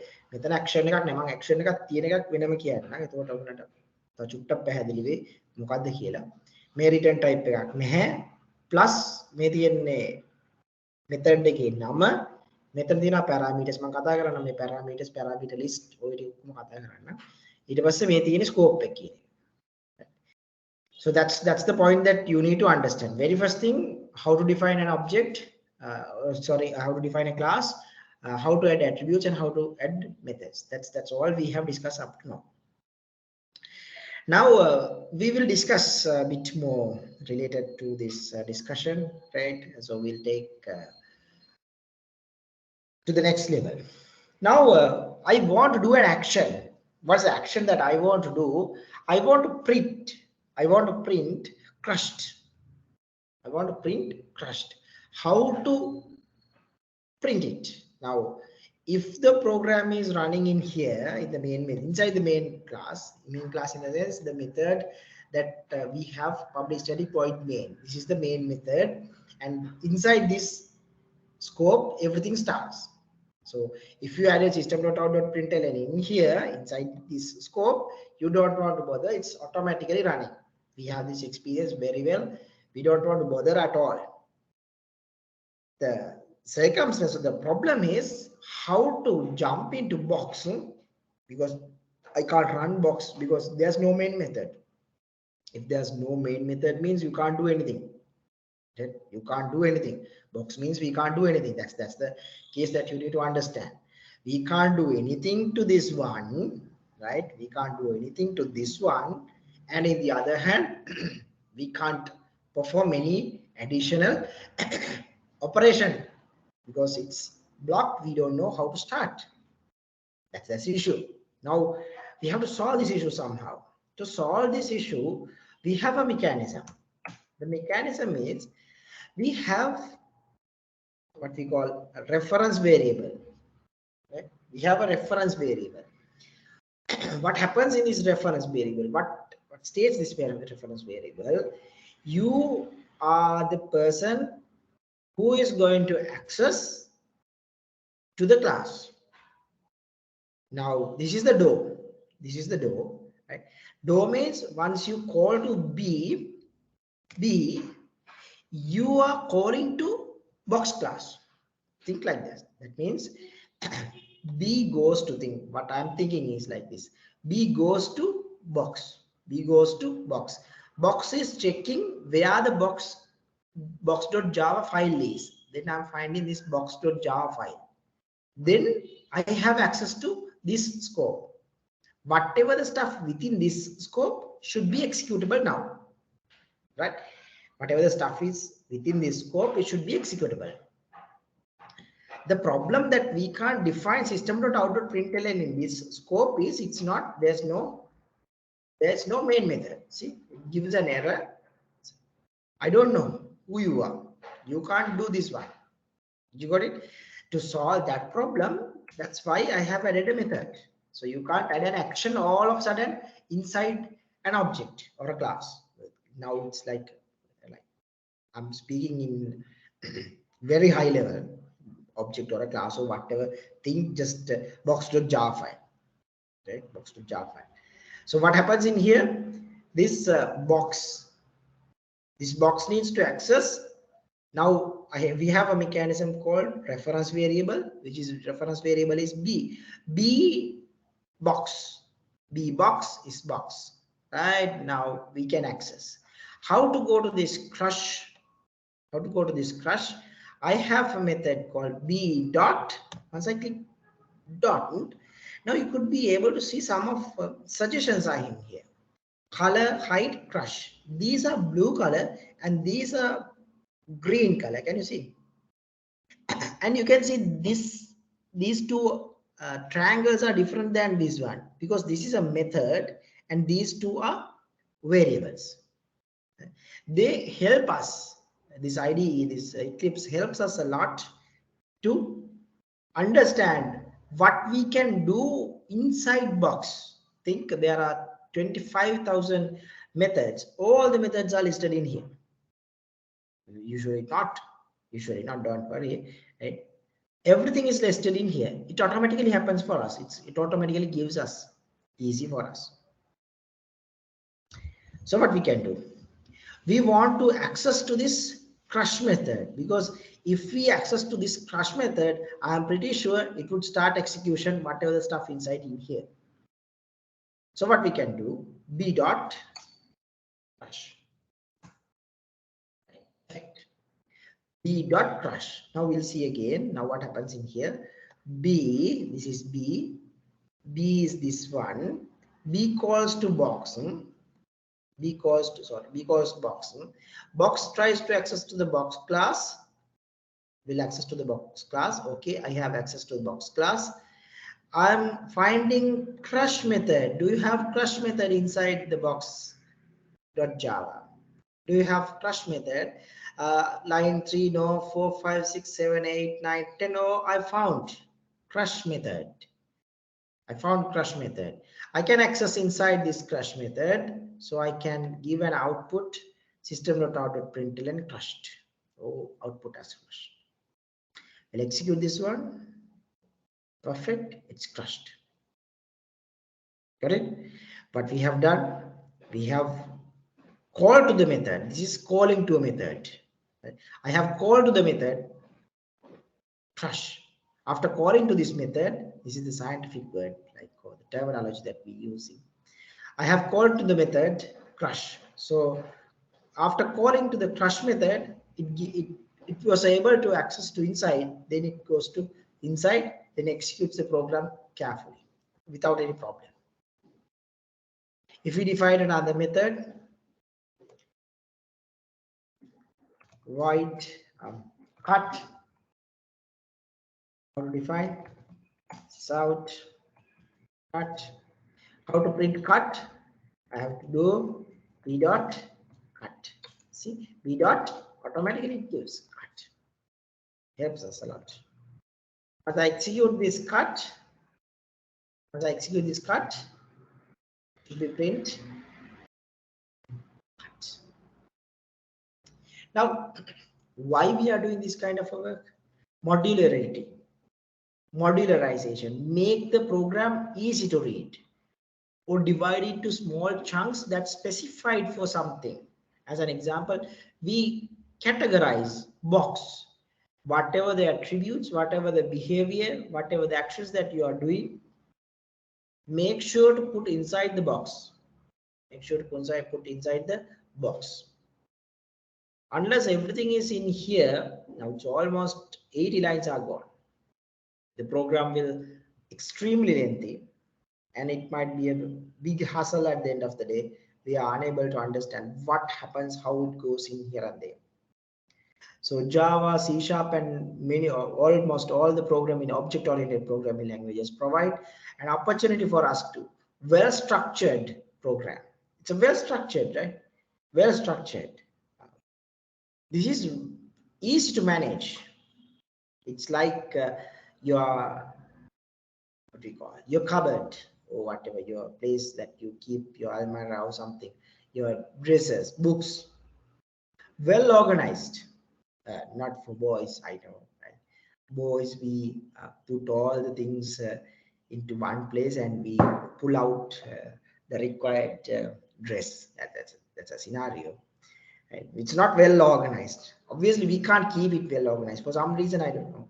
For some reason, we are unable to keep it well organized. Because if we organized it Saturday, Sunday evening, it's like cluttered out everything. For some reason, I don't know. For some reason, it's cluttered out. So we'll keep it as it is. The cluttered out work is much easier for us. But for programming, well, it's really hard because you are not the only developer who is working in that product. There are thousands of developers who are developing that software. There might be thousands of quality assurance people, thousands of people externally, thousands of people are doing, engaging, and sometimes the code will sell to some another organization, or your contract will terminated and entire code base is given to some another organization. These kinds of things happen. These kinds of things happen in real world. Even I have involved time back this kind of a complex scenarios. In Sri Lanka, we took a complete project from Tech Mahindra over, I think, 2.5 million files. That much of complicated product, right? Very complicated product. That's a story that we need to understand how it works and how this goes and how it works and so on and so forth.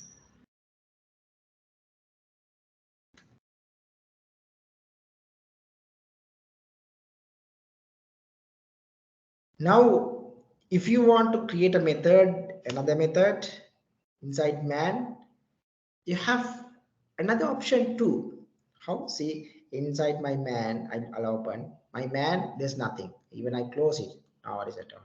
What I'm going to do, m dot. I'm adding a method in here. See, at the moment I don't have any method. Man, I don't have any method. User defined method. No blue color icons in here. But I'm going to do man m dot run. Well, it's good. Now run method we haven't defined at the moment, but it gives help for us. Create method run in type man. I think this one. Thanks. All done. Thank you. You have done a greatest job for us. See, it access to the man class and creates public void run for me with a scope. Previously, we have defined it manually, void crush. Now, automatically they have done. You can decide your easiest path, whatever the path easiest for you. Some of people feel it's much easy to define methods, then call from here. Some of people believe, the lazy people like me, starts from here, then it automatically creates for us. And it's perfect. We don't want to bother about anything. But we have to do some modifications later on. But for now, nothing. All good. Any questions up to now? Now what I have done, I have taught you how to create a method and access to method and get something work done inside the method. That's all. Any questions?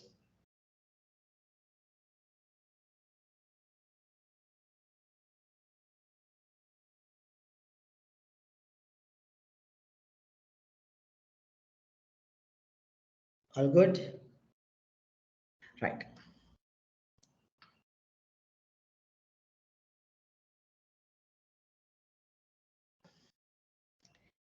All right. So what we can do next? What we are going to do next? We are trying to do a small modification. What kind of a modification? Now wait, we are going to do. Right. Now we will do another work. What kind of a work we want to do? Right. Now next. Here we have defined method, two methods, and one single method in here. I'm not touch this one for now. What I want to do is, instead of this statement,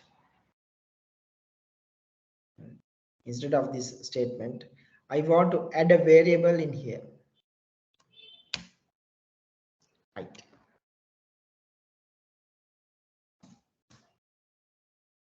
Any issues? Let's see. We'll execute and see. We'll comment this one. Right.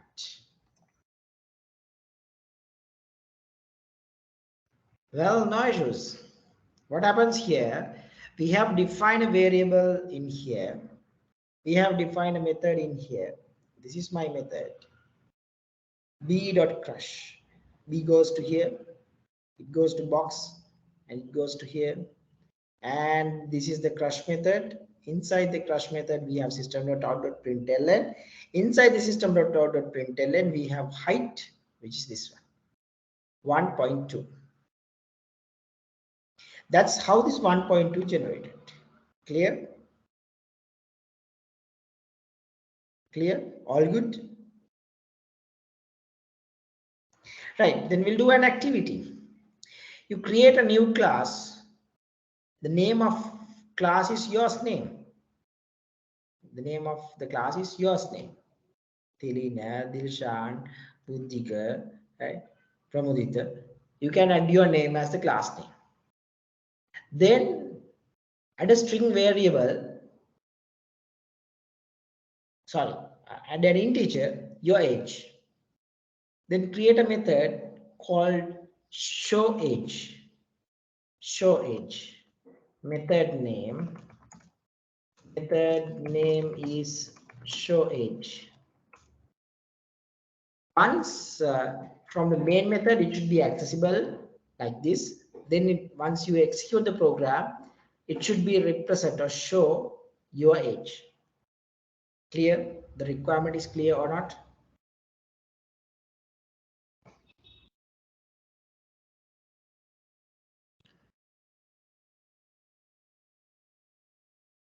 Clear. All right. I will give, I think this is the first time. So nowadays you take some time, 5 to 10 minutes maximum, 5 to 10 minutes. We'll try to complete within 5 minutes. If needed, we'll go for 10 minutes. No worries.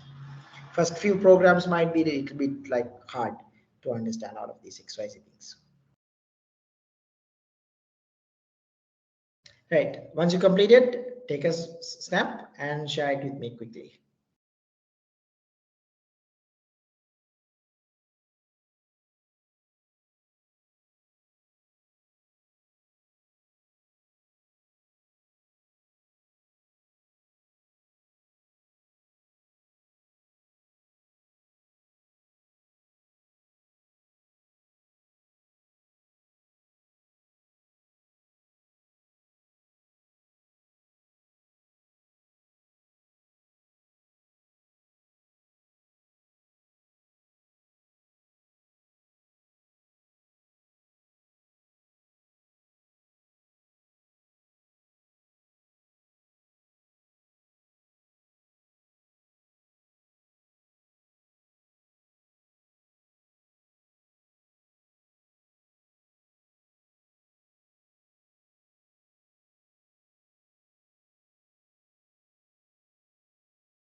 All right, very good. I got few answers. One. Yes, one. Sorry. I got one, two. Sorry, two answers.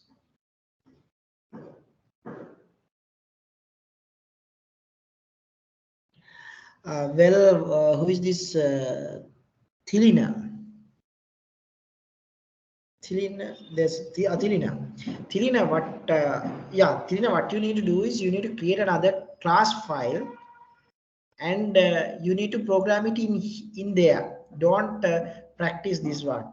You know, everything in a one single class file makes troubling after a while, especially executions. Like it's not good best practice that we are doing. So what you need to do is you need to use another class file, a separate class file, and do like this is not like Python. So we have to use another separate class file, then only we have to do the experiments. For now that's fine, but here in after make sure to do like that. Right, good, appreciate. Good. Think all. Oh, three answers. Enthusiastic with Java, I think. Good. All right. Any help do I need to do? No, right? All good. Everything is going well. So you know how to create class, how to create a method and call to the method and get something out. Good. Well, we'll go one step ahead. What is the one step ahead that we can do? Now, I want to do a process. We'll do a process. We'll do Bell. We'll go to Bell class. Bell.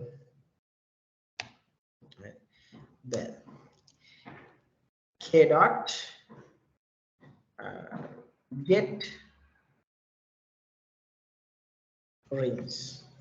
Something that I have created. I want to get the number of ringings happened. So I'm going to create this one. Public void get rings. Right. I don't want this comment, so I removed it. Next, what I'm going to do, I'm going to return something. What happens this return? We'll see.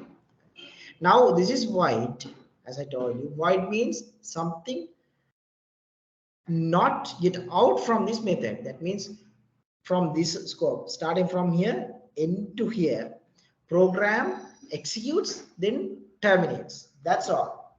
There's no further chains are going. Now, what I'm going to do, I'm going to add return 5. That means bell rang 5 times. Now, once I added this return statement, automatically it gives an error for me. What's the error? They are telling change return type to int. Change method return type to int. Currently you have void. This is unacceptable. That means you can't take anything out. I'll show you after out what happens. So we'll change it. Change void to int. Nice. Public int ring get rings. Right. And it returns 5. Well, all good. Program starts like usual process. It comes to here, line number 81. Then bell k assigns new bell. K dot get rings. K calls to here. Bell calls here. Then bell calls here. Bell calls here. Then get rings goes to here. Then it returns 5. Return 5. Return an integer. Return means once the action is completed from this statement, you take something out. You take something out. 5 can take out. After taking out, what happens? It goes back to the where the statement is there. That means k dot rings are replaced with 5. We can't see it, but it's replaced with 5. You want to get a confirmation? Sure, I can do it. Int show it. Now what happens? The program starts, process stop to here, comes to here. Now k dot get rings, k means here, the reference variable. New bell, it goes to new bell, and check get rings, it goes to uh, here, get rings. It goes to the get rings, then it returns 5. Return 5 means taking out from here, it goes from out integer 5. This 5 comes back to this place. Now here, instead of k dot rings, we have 5. 5 assigns to show it. This is the main class. That means the main method is in here. So we can add the system out in here. So we'll add show it in here. If my logic is correct, I should get an output as 5.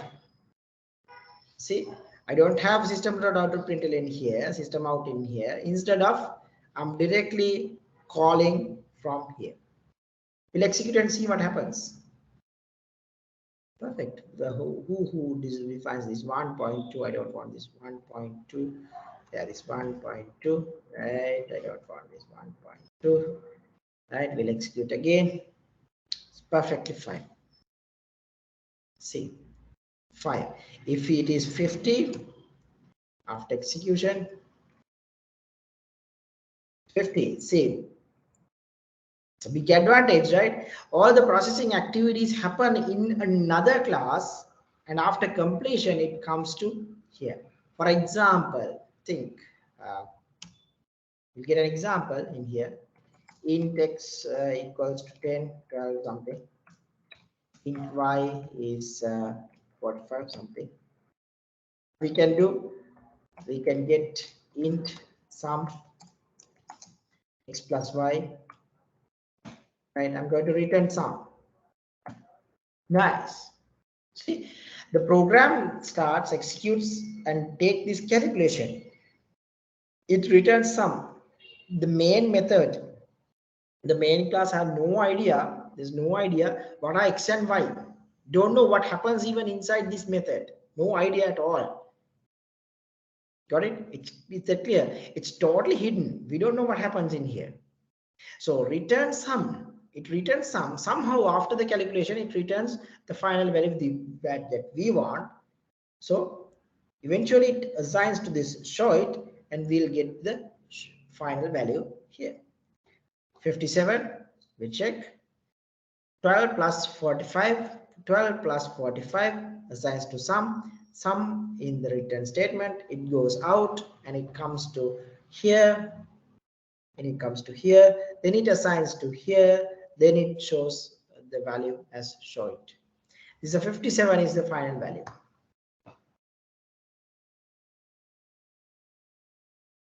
Clear how the process is going on with the return statement? We are unable to add void and return parallelly or simultaneously. As an example, we can't add void int. See, void int is like, because it's like really confusing, something gone wrong. Right? We have some additional methods, additional mechanisms to handle multiple circumstances, but for now that's fine. Right? For now, because we are just beginners, we are just starting the story. Any questions?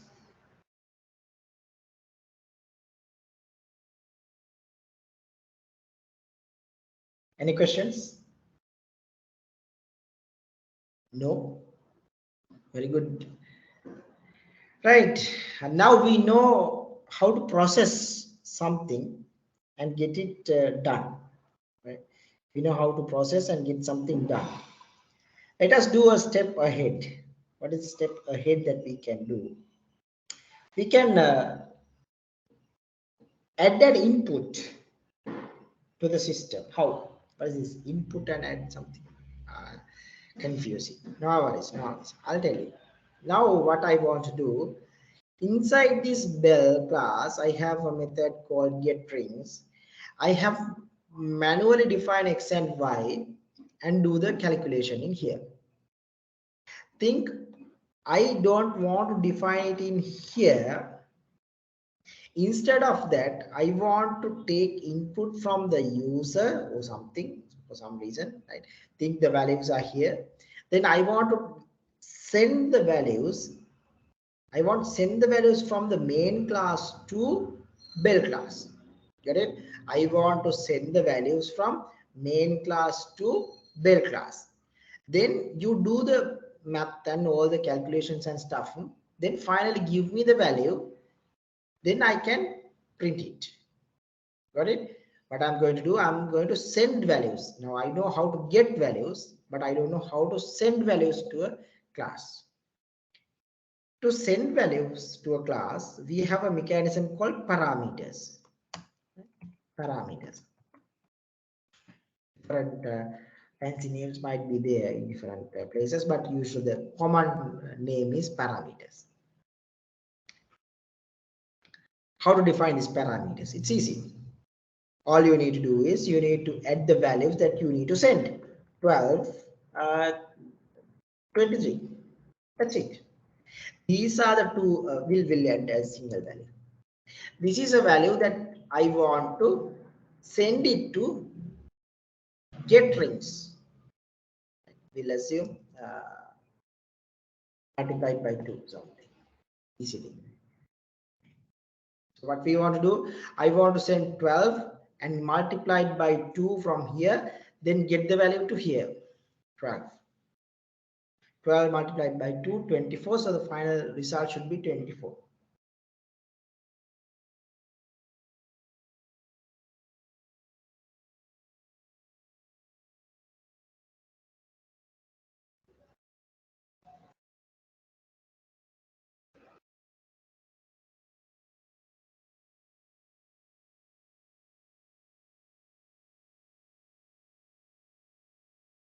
Now how to do this? Well, how to do this? This is the parameter 12, the value 12. I need to add a parameter for this to accept. See, this is get rings 12. Here, get rings empty. So what you need to do, you need to take this value to here. That means you should able to create a pocket to catch this value. Think I'm throwing 12 to here. There should be a 1 to catch the value. Got it? They help us probably. Remove argument. Not really, I want it.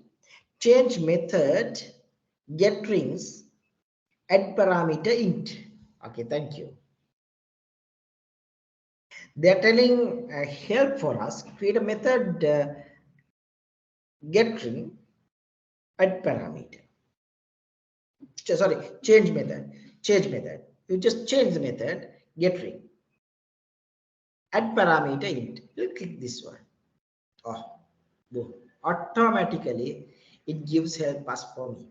See, I have defined only 12 in here. Then I just got the help. Then automatically it defines parameter. This is known as a parameter, right?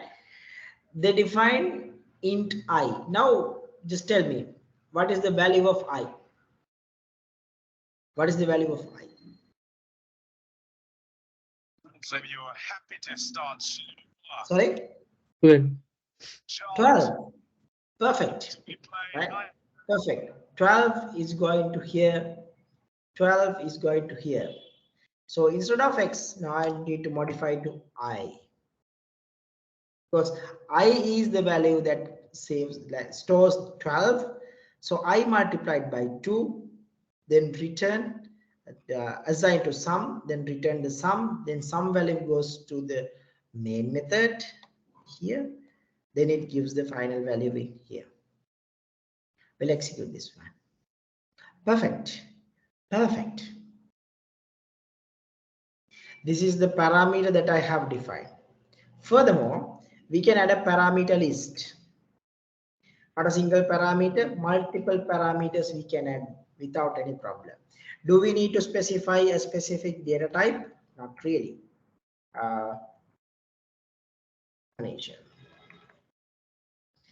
First parameter is 12 integer. Second parameter is 45.54. It's a double. This is a string.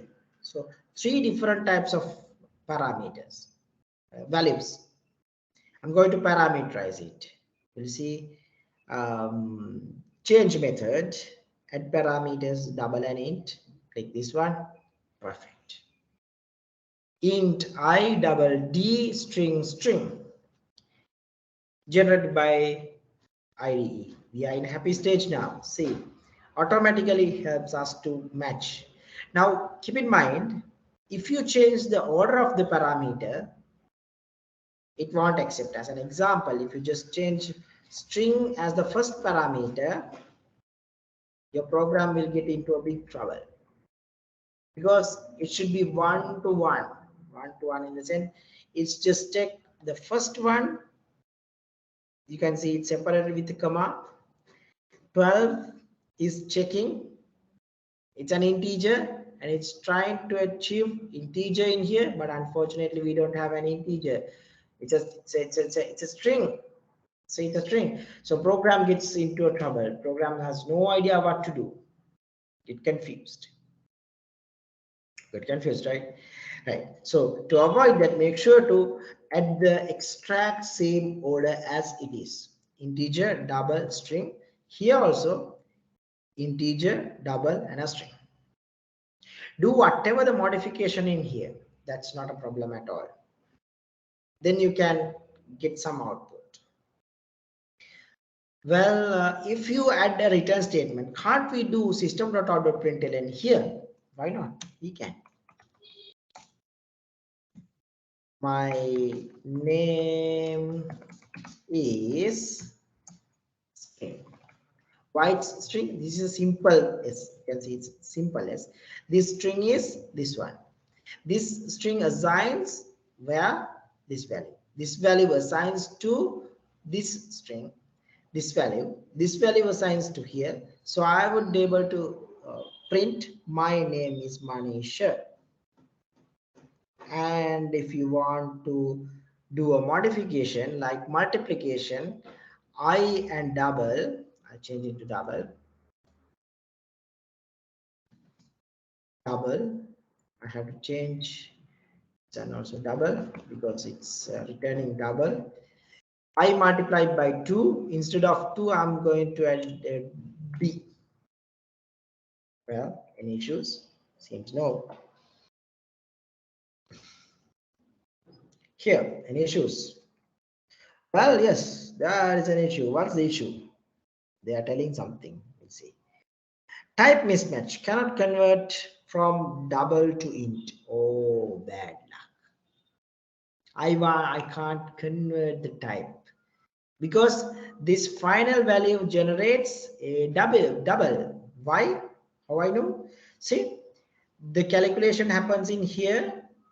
I multiplied by D, integer multiplied by a double. So final value is stored as a double value, and it returns sum. Sum is a double value. Yes, perfectly matched with the type, right? If it is an integer, it's not allowed. See, int, it's not allowed. See, it's telling. Sorry, type mismatch. You can't do this modification. So I have to go for double. Now the double value returns here. This double value is assigned to here. Unfortunately, this double value would not be able to assign an integer. Show it. Solve it. Double show it, because if it is double value, you assign to a double variable, then the problem solved. Now it prints nicely. Show it. I'm not sure. We'll execute and see. Perfect. My name is Manisha. It was executed and happened inside this method. And there is a return statement. Double sum. I multiplied by D. I and D defines in here 12 and 45. 12 multiplied by 45. If it is too complicated to solve, 10 multiplied by 45, then it's much easy. 450, right? So it multiplies in here,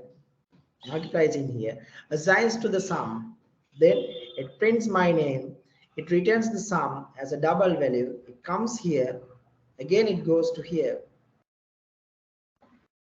and assigns to this show it variable. Now it prints show it.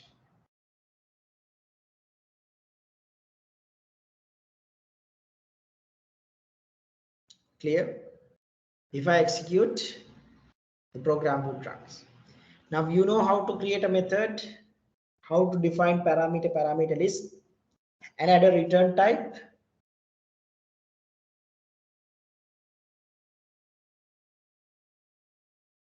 Right? You know all of these things. Any questions?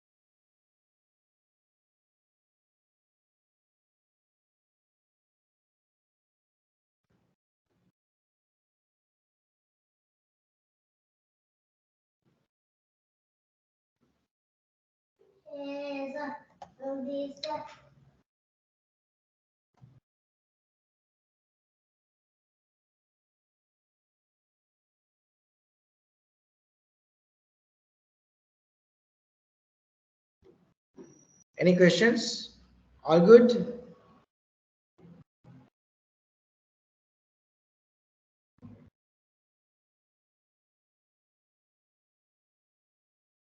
Shall we do an activity? Too complicated now? All good?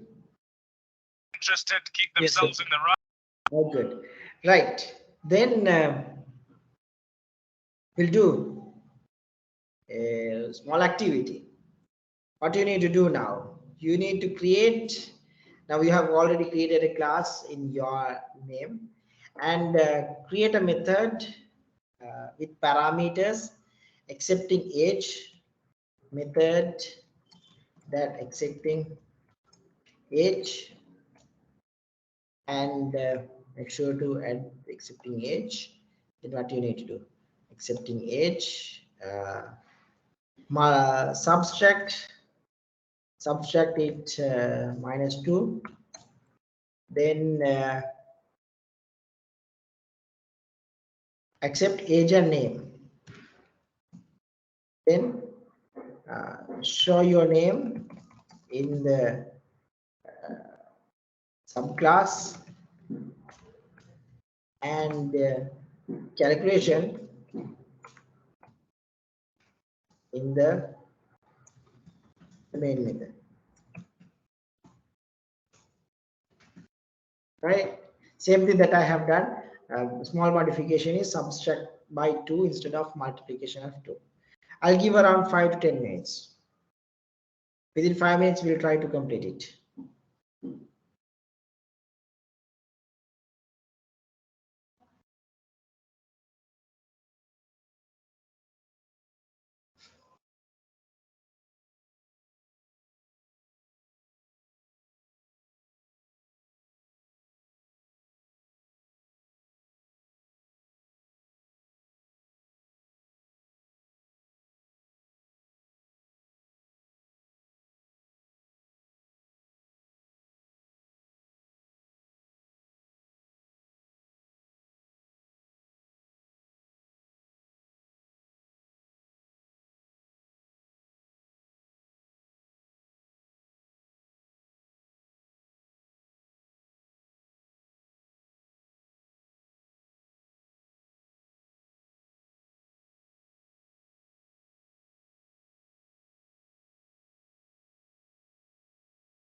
It's subtract by 2, not just age. No, no, no, no, no, no. That's something issue. Yeah, dear, what you need to do? Who is this? Who is this? Timothy. Calculation එක කරන්න ඕන sub class එකකට Sorry.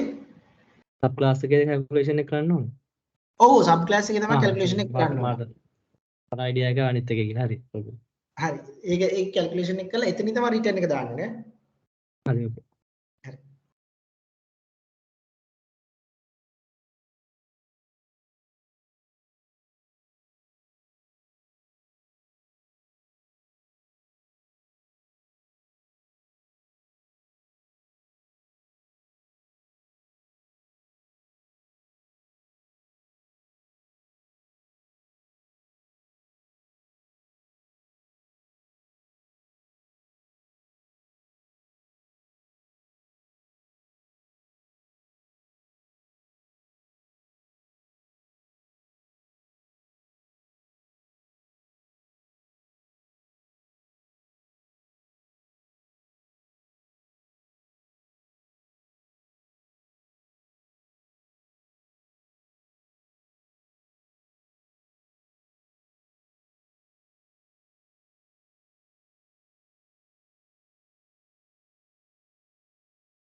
Right, good. දැන් හරි. දැන් අපි හැමතිස්සෙම මේ වගේ තමයි කියන්නේ process එක සිද්ධ වෙන්නේ වෙන තැනක. main method එකේ අපි මොනවත් process කරන්න බලාපොරොත්තු වෙන්නේ නැහැ. ඔක්කොම classes වෙන වෙනම හදලා ඒ classes ඇතුලේ වෙන වෙන methods ඇතුලේ මේ methods ඇතුලේ තමයි අපි ඔක්කොම actions කරන්නේ. කියන්නේ activity එක වෙන්නේ processing වෙන්නේ වෙන තැනක. කළා process කරලා ඉවර කළා තමයි අපි ගන්නෙ. හරිනේ අර factory එකක සිද්ධ වෙන වගේම තමයි. හරි අපි මේ design patterns ටික කතා කරන් පස්සේ එතකොට මේ තව ටිකක් මේක තේරෙනවා මේක කියන්නේ enhance කරලා ගන්න පුළුවන්. Computationally efficient විදියට. Right, good. අද ටු ඇති වෙලා දැන් ඉන්නේ. තිරිෂා, තිලින මහන්සිද දැන්? නෑ සර් චුට්ටක් මේ පැටලිලා තියෙන්නේ. චුට්ට පැටලලා දිනේ හොදා ගණන් ගන්න එපා. හැටිය ඔය ඉච්චර හිතන්න එපා. පළවෙනි කාලේ පොඩ්ඩක් පැටලෙන. ඉතින් පැටලෙන්නේ නැත්නම් ඉතින් ප්‍රෝග්‍රෑමින් හැමෝම කරනවා නේද? ඒ පොඩ්ඩක් කියනවා තමයි. චුට්ටක් ඉතින් මහන්සි වෙන්න ඕනේ චූට්ටක්. ගණන් ගන්න එපා. පොඩ්ඩක් අමාරුවක් වගේ දැනෙයි. පොඩි කාලයක් පොඩ්ඩක් මහන්සිලා මේක දැන් අල්ලගත්තට පස්සේ මේක තේරෙනවා ආරයි පොඩි දෙයක් මෙතන තියෙන්නේ කියලා. ඒක අල්ල ගන්න ගන්න තමයි අර අමාරු. අර අපි අර ගණන් හදන්න යන්නේ. අර එලර් මැච් කරපු ළමයි නම් දන්නවක එක જાති එකේ ගාන හදාගන්න පුරුදු වුණා නම් එතනින් එහාට ඒ ගාන කොහොම කරගෙව්වත් අපිට හදාගන්න පුළුවන්. ඒ ලෙවල් එකක් එනවා ඒ ගාන හදන්න පුළුවන්. ඒ ලෙවල් එකට එනකන් හරි අමාරුයි. ඒක හැටි. ඒව තමයි මේ සබ්ජෙක්ට් වල හැටි මේ සබ්ජෙක්ට් එකේ හැටි ඒකයි. ලෙවල් එකක් එනවා ඒ ලෙවල් එකට එනකම් අපි මහසි වෙනවා. ඊට පස්සේ ඕකේ. ඊට පස්සේ අපිට දාඩිය දාන්නේ. දැන් දාඩිය දාගෙන කරන්න ඕනේ වැඩේ. ඒ හැටි. හිතන්න එපා. දිර්ෂන් කොහොමද වැඩේ? ෂේප්ද යනවද? කරගෙන යනවා සර්. කරගෙන යනවා. හරි. තව කෙනෙක් හිටියා නේද? ගිහිල්ලාද මැච් එක බලන්න පැනලා?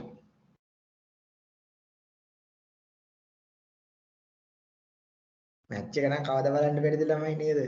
ඈ? හරි. කරමු. තිමුතු අපි මු මෙතන චුට්ටක් තව ටිකක් කරගෙන යන්න ඈ. හරි ඕකේ හරි.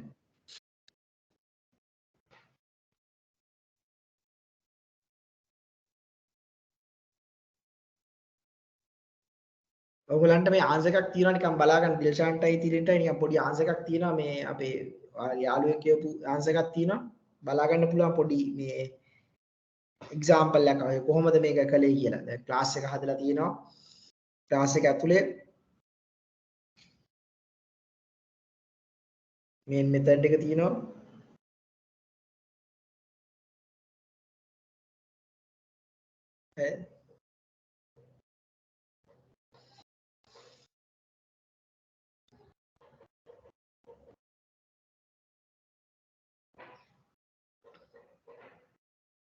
චුට්ටක් එකක් බලාගෙන හදාගන්න චුට්ටක් අපි හදමු ලොකු ඉෂුව එකක් නෑ අපි හොඳ ස්පීඩ් එකක යනවා සබ්ජෙක්ට් එක මේ ලොකු ඉෂුව එකක් කරගන්න එපා ප්‍රෙෂර් වෙන්න ඕනෙත් නෑ රිලැක්ස්ම වෙන්න ඕනෙත් නෑ අපි ගානට කරගෙන යන්න වැඩි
right, last question for the day.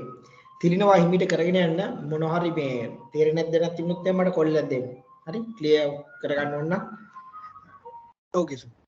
හරි මට කොල්ලක් දෙන්න මොනවා හරි තේරෙන්නේ නැහැ වගේ නිකන් හරියන්නේ නැහැ වගේම නම් මේ කොල්ලක් දෙන්න මම එතකොට මේ මැසේජ් එකක් දාන්න මැසේජ් එකක් දැම්මම පස්සේ මම ඔයාලට කොල්ලක් කෝල් බෑක් කරන්නම් මොනවා හරි ක්ලැරිෆයි කරන්න ඕන. right ඔක් කරගෙන යන්න පුළුවන් නේද රෙකෝඩින් එක තියෙනවානේ. මේ රෙකෝඩින් එක තියෙන නිසා ආයිසර සමහරට බැලුවම හරියන්නත් පුළුවන්. නැත්තම් යාළුවන්ගෙන් අහගන්නත් පුළුවන්. ඒත් හරියන්නේ නැත්තම් මට කතා කරන්න. හරි? සපෝට් එකක් දෙන්න පුළුවන්. right.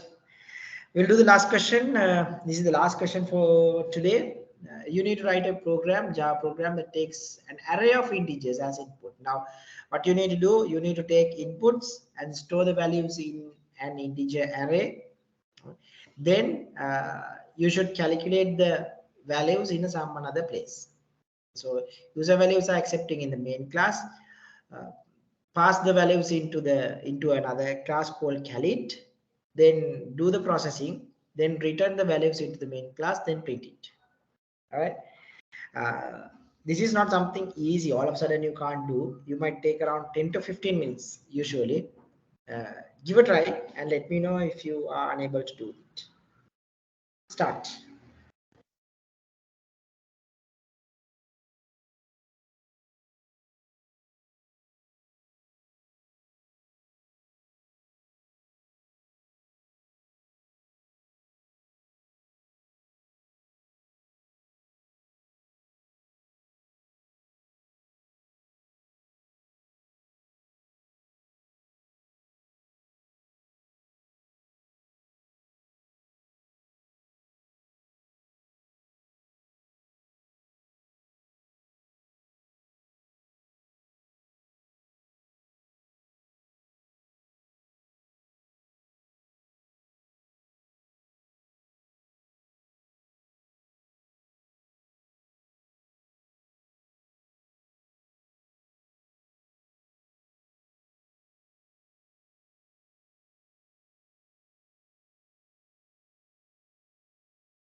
that discussion. සර් මේකේ ඇරේ එක මේ ගන්න user inputs නේ. user input එක ඔයාට දෙවිදියකට ඩිසයින් කරගන්න පුළුවන්. එකක් value එකකින් value එකට පාස් කරලා දාගන්න පුළුවන් අර අපේ දෙවෙනි ක්ලාස් එකට. නැත්නම් අපේ values ටික ඔක්කොම main class එකේදීම array එකට store කරලා array එකම පාස් කරන්නත් පුළුවන්. දැන් අපි variable එකක්ම පාස් කළේ. ඒ වගේ array එකක්ම පාස් කරන්නත් පුළුවන්. හරි ඕකේ.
done, hard.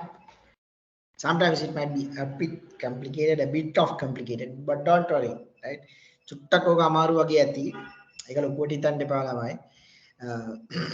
ඔයගේ තමයි තින්ට අපි ටික ටික අමාරු ප්‍රශ්න කරමු. මේ එතකොට තව ටික දවසක් ගියාට පස්සේ තව අමාරු ප්‍රශ්න කරගන්න පුළුවන්. මොකද ඒක මේ එකපාරටම ප්‍රෝග්‍රෑමින් වලට පුරුදු වෙන්නේ නැහැ. That's the reality.